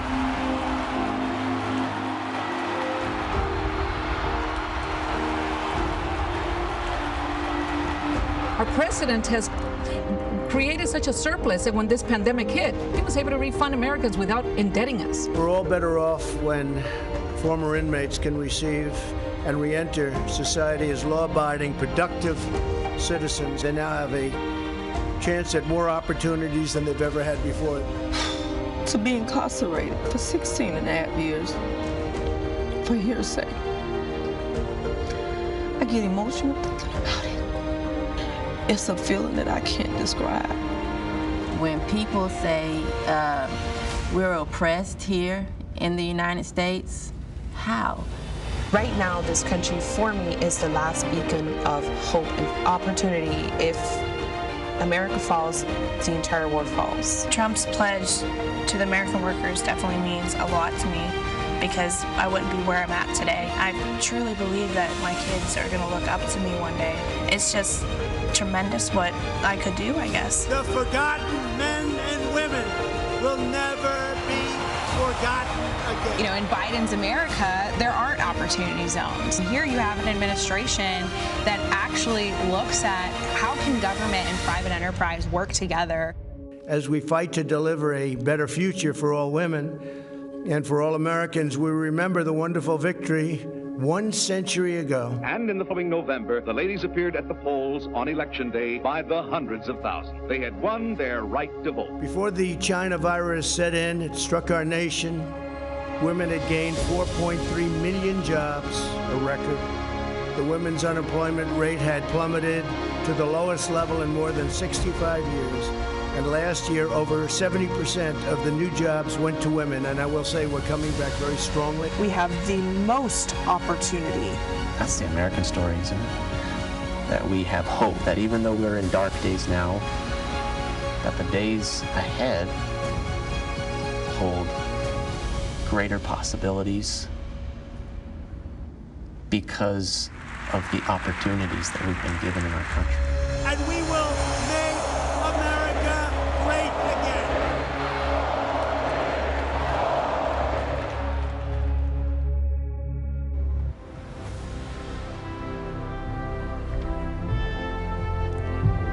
Good evening. My name is Daniel Cameron.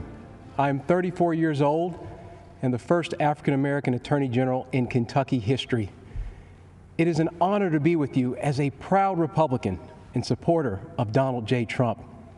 I was raised in Kentucky, just a few miles from Abraham Lincoln's birthplace. Our first Republican president believed in compassion, self-reliance, freedom, equality, and justice. Sadly, there are some who don't believe in this wisdom or in the better angels of our shared American history as they tear down the statues of people like Ulysses S. Grant, Frederick Douglass, and even Mr. Lincoln himself. Lincoln said, "Any nation that does not honor its heroes will not long endure." And for Republicans, our heroes are those who propelled an imperfect nation ever forward, always striving to make life better for everyone. Even as anarchists mindlessly tear up American cities while attacking police and innocent bystanders, we Republicans do recognize those who work in good faith towards peace, justice, and equality. In fact, it was General Dwight Eisenhower, a future Republican president, who said, "Democracy is a system that recognizes the equality of humans before the law." Whether you are the family of Breonna Taylor or David Dorn, these are the ideals that will heal our nation's wounds. Republicans will never turn a blind eye to unjust acts, but neither will we accept an all-out assault on Western civilization. My values were shaped by my faith and by my parents.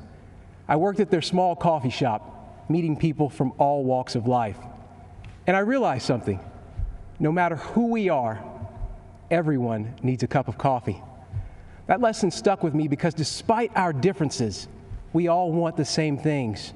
For our children to have more opportunities than we did, to feel the dignity of work, and to believe that if you play by the rules, you can make a good life for yourself and your family.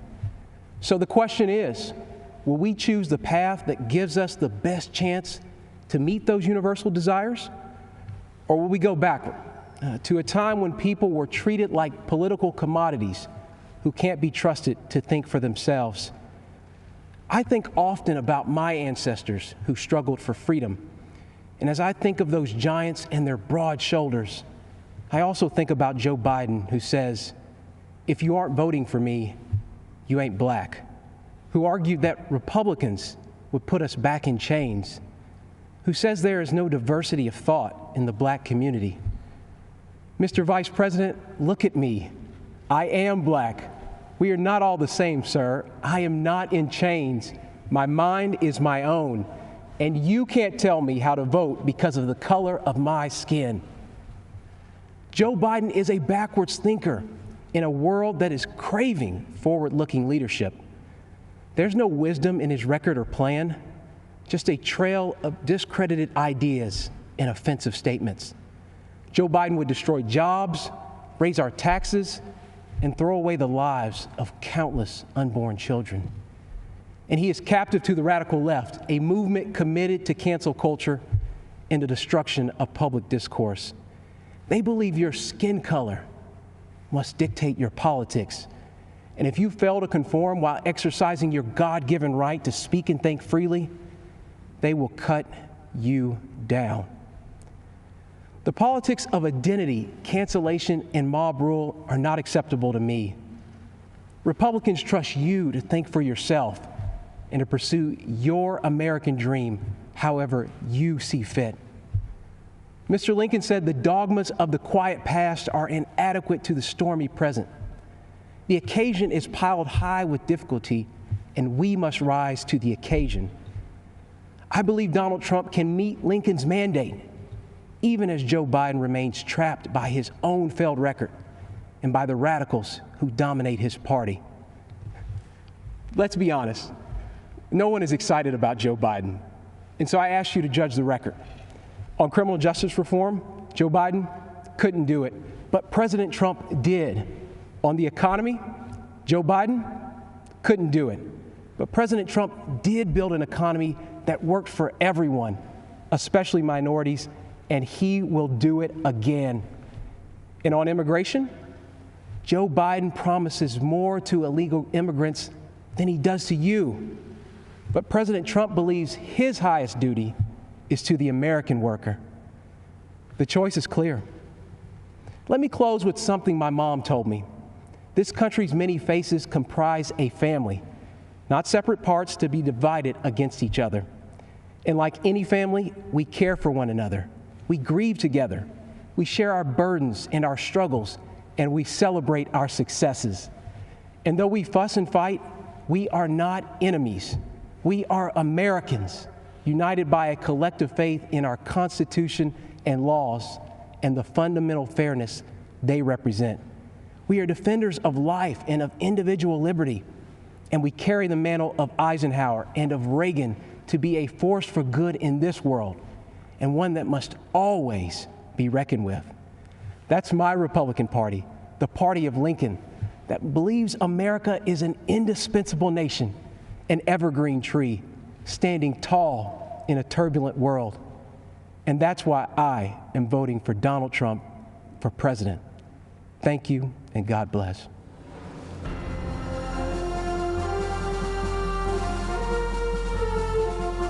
Hi, I'm Mike Pompeo. I'm speaking to you from beautiful Jerusalem, looking out over the old city. I have a big job as Susan's husband and Nick's dad. Susan and Nick are more safe, and their freedom's more secure, because President Trump has put his America First vision into action. It may not have made him popular in every foreign capital, but it's worked. President Trump understands what my great fellow Kansan President Eisenhower said: for all that we cherish and justly desire for ourselves or for our children, the securing of peace is the first requisite. Indeed, the primary constitutional function of the national government is ensuring that your family and mine are safe and enjoy the freedom to live, to work, to learn, and to worship as they choose. Delivering on this duty to keep us safe and our freedoms intact, this president has led bold initiatives in nearly every corner of the world.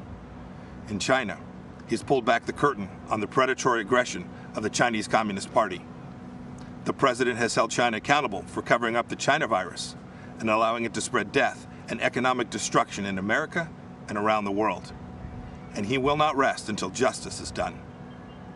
He has ensured that the Chinese Communist Party spies posing as diplomats in America are jailed or sent back to China. And he has ended the ridiculously unfair trade arrangement with China that punched a hole in our economy. Those jobs are coming back home. In North Korea, the president lowered the temperature and against all odds got the North Korean leadership to the table. No nuclear tests, no long-range missile tests, and Americans held captive in North Korea came home to their families, as did the precious remains of scores of heroes who fought in Korea. Today, because of President Trump, NATO is stronger, Ukraine has defensive weapon systems, and America left a harmful treaty so our nation can now build missiles to deter Russian aggression. And in the Middle East, when Iran threatened, the president approved a strike that killed the Iranian terrorist Qasem Soleimani. This is the man most responsible for the murder and maiming of hundreds of American soldiers and thousands of Christians across the Middle East. And you'll recall, too, that when the president took office, radical Islamic terrorists had beheaded Americans, and ISIS controlled a territory in the size of Great Britain. Today, because of the president's determination and leadership, the ISIS caliphate is wiped out. It's gone. Its evil leader, Abu Bakr al-Baghdadi, is dead. And our brave soldiers, they're on their way home. The president exited the U.S. from the disastrous nuclear deal with Iran and squeezed the Ayatollah, Hezbollah, and Hamas. The president, too, moved the U.S. Embassy to this very city of God, Jerusalem, the rightful capital of the Jewish homeland. And just 2 weeks ago, the president brokered a historic peace deal between Israel and the United Arab Emirates. This is a deal that our grandchildren will read about in their history books. You know, as a soldier, I saw firsthand people desperate to flee to freedom. The way each of us can best ensure our freedoms is by electing leaders who don't just talk, but who deliver. An American hostage, imprisoned in Turkey for 2 years, Pastor Andrew Brunson, said upon his release that he survived his ordeal with these words of Scripture: "Be faithful, endure, and finish well. If we stay the course, we will." May God richly bless you, and may God bless our great nation, the United States of America.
It is my great honor to present First Lady Melania Trump. First Lady Melania Trump. First Lady Melania Trump officially kicking off her Be Best initiative. She is courageous. She's taking on a tough topic. Focused on the well-being of children, social media use, and opioid abuse. Let's join together in a committing to help children dream big, think big, and do all they can to be best in everything they do. This is her showcasing what she brings to the position of First Lady. She is smart, independent, and I think people have underestimated her big time. The First Lady was amazing. She was gracious, empathetic, and showed true compassion. First Lady Melania Trump stepping out onto the world stage. Her Be Best campaign is now going international. She has the advantage of speaking several languages. She can be a diplomat for our country. The sun was shining. She was greeted by children. This, of course, is her continuing to work on her Be Best campaign by shining a spotlight on successful programs that teach children tools and skills. She represents our country with enormous warmth and elegance and grace. Throughout history, women have made lasting impacts on society, and these women represent the strength of the female spirit. As First Lady of the United States, I'm proud of what this country continues to do for women. We as women must continue using our great tool of empowerment, our voices. It was a very important moment for Melania Trump. This was a really prominent week for her. The iconic White House Rose Garden has been renovated for the first time in 60 years. When the history books are written, there should be a special chapter reserved for our First Lady. She is an incredible First Lady. An amazing mother, an incredible woman, First Lady Melania Trump.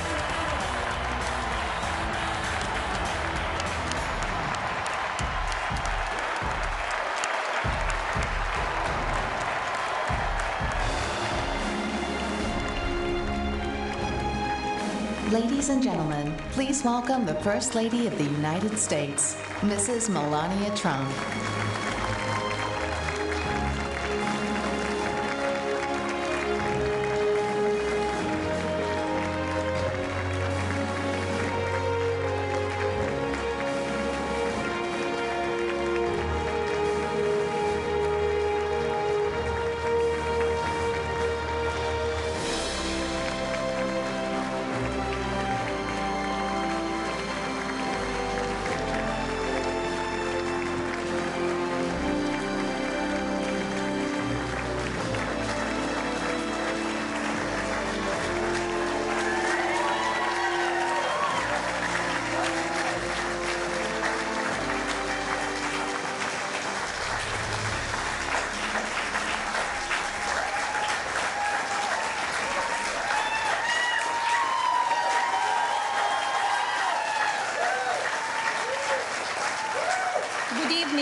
It seems like just yesterday that we were at our first convention, where my husband accepted the Republican nomination and then became our 45th President of the United States.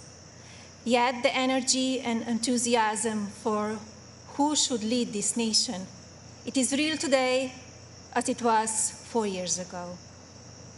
I know I speak for my husband and the entire family when I say we have not forgotten the incredible people who were willing to take a chance on the businessmen who had never worked in politics. We know it was you who elected him to be Commander-in-Chief, and we know it is you who will carry us through again. We were humbled by the incredible support then, and we are still grateful today. I want to acknowledge the fact that since March, our lives have changed drastically. The invisible enemy, COVID-19, swept across our beautiful country and impacted all of us. My deepest sympathy goes out to everyone who has lost a loved one, and my prayers are with those who are ill or suffering. I know many people are anxious and some feel helpless.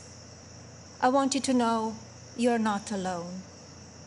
My husband's administration will not stop fighting until there is an effective treatment or vaccine available to everyone.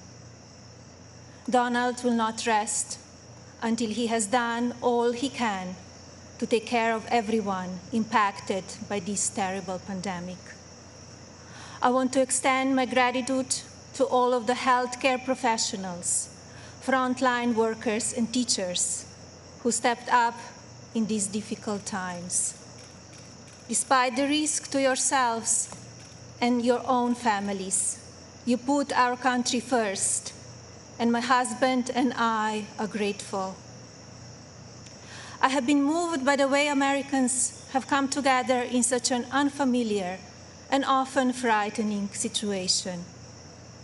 It is in times like this that we will look back and tell our grandchildren that through kindness and compassion, strength and determination, we were able to restore the promise of our future. Businesses stepped up and volunteers stepped in. People were eager to share ideas, resources, and support of all kinds with neighbors and strangers alike. It has been inspiring to see what the people of our great nation will do for one another, especially when we are at our most fragile. Speaking of strength and determination, we recently celebrated the 100-year anniversary of the passage of the 19th Amendment. Yesterday, on the North Lawn of the White House, we unveiled an exhibit dedicated to women's suffrage. The exhibit called on children from across the country to send art honoring the meaning of this important time in women's history. When I was judging the entries, I reflected on the impact of women's voices in our nation's story, and how proud I will be to cast my vote again for Donald this November. We must make sure that women are heard and that the American dream continues to thrive. Growing up as a young child in Slovenia, which was under communist rule at the time, I always heard about an amazing place called America, a land that stood for freedom and opportunity. As I grew older, it became my goal to move to the United States and follow my dream of working in the fashion industry. My parents worked very hard to ensure our family could not only live and prosper in America, but also contribute to a nation that allows for people to arrive with a dream and make it reality. I want to take the moment to thank my mother and father for all they have done for our family. It is because of you that I'm standing here today.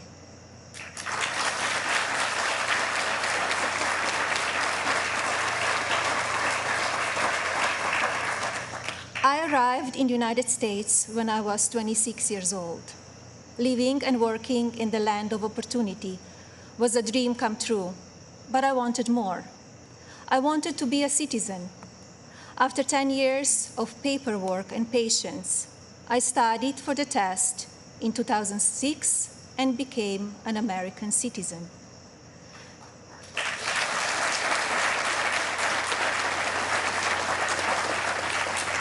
It is still one of the proudest moments in my life because with hard work and determination, I was able to achieve my own American dream. As an immigrant and a very independent woman, I understand what a privilege it is to live here and to enjoy the freedoms and opportunities that we have. As First Lady, I have been fortunate to see the American dream come true over and over again. I have met many inspiring women, children, parents, and families who have overcome life-changing issues that include addiction, homelessness, family members who are ill or have passed away, abuse of all kinds, and many other challenges that would make most people give up. the past 3.5 years have been unforgettable.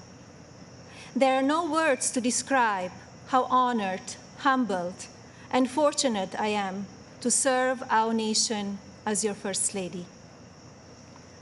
After many of the experiences I've had, I don't know if I can fully explain how many people I take home with me in my heart each day.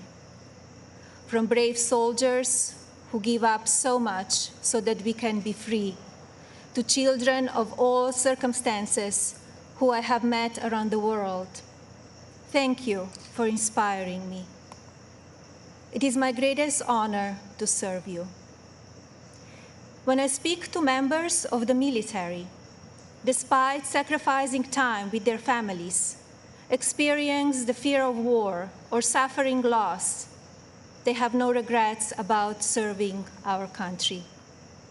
The same goes for their families and the families of first responders who often watch their loved ones walk out the door, not sure if or when they will come home. When I speak to families who have lost someone, the pain mixed with pride I hear in their voices is something I think about often. So thank you to all who serve our country in the military and as first responders. And thank you to the families who wait for them. You are all heroes in your own right. I have also been moved by the many children and families I've spent time with at hospitals, schools, and other locations around the world. Children who are dealing with pain or illness that would break even the strongest adult. Parents who are grateful to wake up every day and see that their child is still alive. These families are a testament to what faith and medicine, strength and science can do. On my first international trip as First Lady, my husband and I visited places of great significance to the three major religions: Islam, Christianity, and Judaism.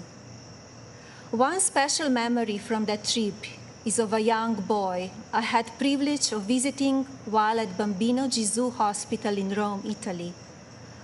While there, I read the little boy a story and learned that he and his family had been waiting for a heart for a very long time, and he had a grim prognosis.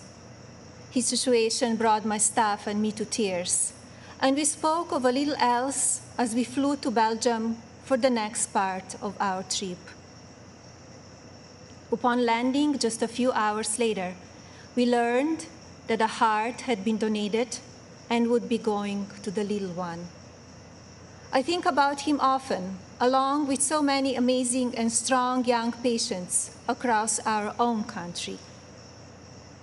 More profound and sadly unavoidable examples of our country's strength and character have occurred in the communities that have been impacted by natural disasters. Hurricanes, tornadoes, and flooding may show the ugly side of Mother Nature, but in their aftermath, they can show us a beautiful side of humanity. My husband and I have visited many places that have been affected by natural disaster, and we are deeply moved by the strength of the people who have lost everything and the kindness of neighbors and communities. The common thread in all of these challenging situations is the unwavering resolve to help one another. I recognize the stories I just told about people who survive extraordinary circumstances. But Donald and I are also inspired by the millions of Americans who wake up each day with a simple yet courageous goal of providing for their families and keeping them safe. You are the backbone of this country. You are the people who continue to make the United States of America what it is, and who have the incredible responsibility of preparing our future generations to leave everything even better than they found it. Just as you are fighting for your families my husband, our family, and the people in this administration are here fighting for you. No matter the amount of negative or false media headlines or attacks from the other side, Donald Trump has not and will not lose focus on you. He loves this country, and he knows how to get things done. As you have learned over the past 5 years, he is not a traditional politician. He doesn't just speak words. He demands action, and he gets results. The future of our country has always been very important to him, and it is something that I have always admired. In fact, it is to help ensure a better future for our next generation that I launched Be Best, my initiative to help children achieve their fullest potential. Be Best has one simple goal: teaching youth about the importance of their well-being, both mentally and physically. This also includes understanding online safety and the dangers of opioid and drug abuse. Through Be Best, my office and I have been able to highlight people, programs, and organizations that are doing extraordinary things in our country and around the world. I continue to believe that by shining a light on these positive examples, others across the country and globe will become inspired to do their part for our next generation. Helping children is not a political goal. It is our moral imperative. When I think back to a defining moment of Be Best, my mind goes to a trip I took to Africa. On that vast and beautiful continent, I was able to visit the countries of Ghana, Malawi, Kenya, and Egypt. One of those visits, in particular, had a profound impact on me. Ghana, on the coast of West Africa, was the first stop on my trip, and I experienced firsthand its warm people and their traditions. While there, I visited the Cape Coast Castle and learned more about the beginning of a cruel and often deadly journey in the era of the slave trade. I was horrified when I listened to the guide tell me so many inhumane stories, and I gained new perspectives. It is time in our history we must never forget, so that we can ensure that it never happens again. Like all of you, I have reflected on the racial unrest in our country. It is a harsh reality that we are not proud of parts of our history. I encourage people to focus on our future while still learning from our past. We must remember that today we are all one community comprised of many races, religions, and ethnicities. Our diverse and storied history is what makes our country strong, and yet we still have so much to learn from one another. With that in mind, I like to call on the citizens of this country to take a moment, pause, and look at things from all perspectives. I urge people to come together in a civil manner so we can work and live up to our standard American ideals. I also ask people to stop the violence and looting being done in the name of justice, and never make assumptions based on the color of a person's skin. Instead of tearing things down, let's reflect on our mistakes, be proud of our evolution, and look to our way forward. Every day, let us remember that we are one nation under God, and we need to cherish one another. My husband's administration has worked to try and effect change when it comes to issues around race and religion in this country. He is the first president to address a special session of the United Nations General Assembly to call upon countries across the world to end religious persecution and honor the right of every person to worship as they choose. He has made substantial investments in our historically black colleges and universities. This president also continues to fight for school choice, giving parents more options to help their children flourish. My husband knows how to make a real change. From the day that I met him, he has only wanted to make this country the best it can be. For many years, I watched him grow concerned and frustrated, and I'm so proud to see the many things he has done in such a short time. America is in his heart. So while at times we only see the worst of people and politics on the evening news, let's remember how we come together in the most difficult times. And while debate rages on about issues of race, let's focus on the strides we have made and work together for a better tomorrow for everyone. Our administration has also devoted historic resources and produced life-saving results by raising awareness around opioid addiction and drug abuse, especially for children. When so often the headlines are filled with gossip, I want to take this moment to encourage the media to focus even more on the nation's drug crisis. This disease is one that affects everybody. It pays no attention to race, age, or socioeconomic status. Addiction has touched every part of our society in some way. And now, more than ever, we have programs and medicine to combat it. We just need to talk about it openly. And you, the media, have the platforms to make that happen. To the media industry and as a country, I ask that we all commit to helping in our fights against drug addiction by talking about it even more. Especially as we battle the COVID pandemic, we need to remember that suicides are on the rise as people who are struggling with loneliness and addiction feel they have nowhere to turn.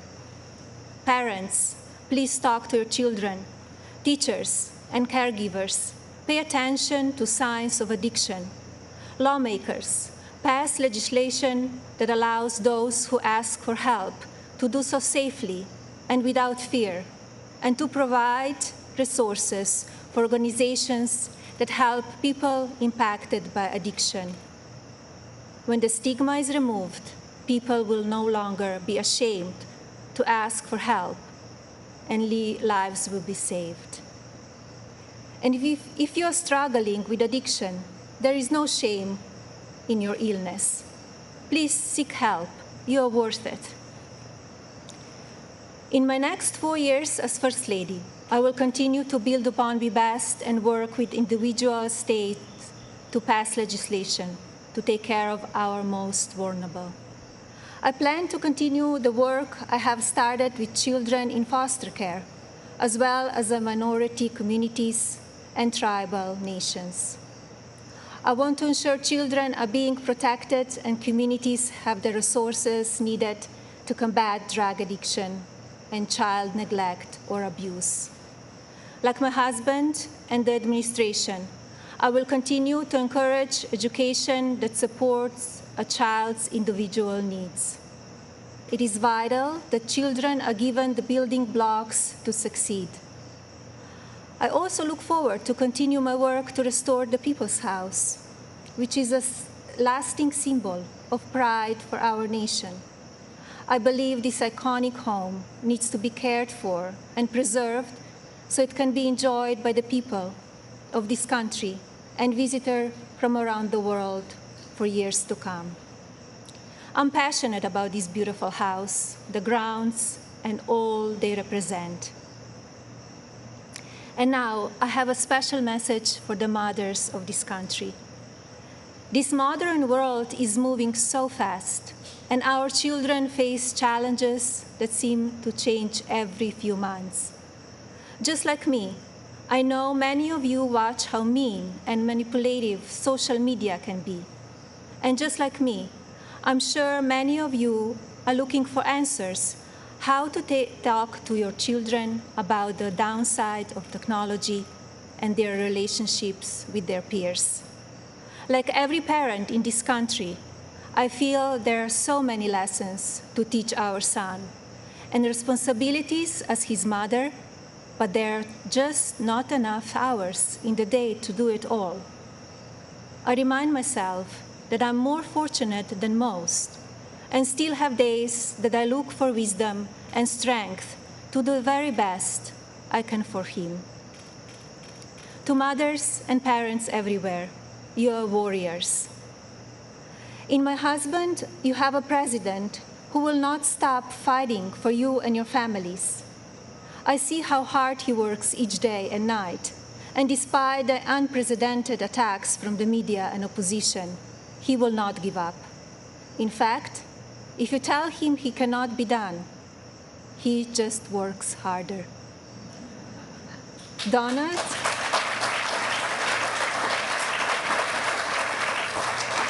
Donald is a husband who supports me in all that I do. He has built an administration with an unprecedented number of women in leadership roles and has fostered an environment where the American people are always the priority. He welcomes different points of view and encourages thinking outside of the box. I know I speak for my husband and the family when I say we are so grateful that you have trusted him to be your president, and we will be honored to serve this incredible country for 4 more years.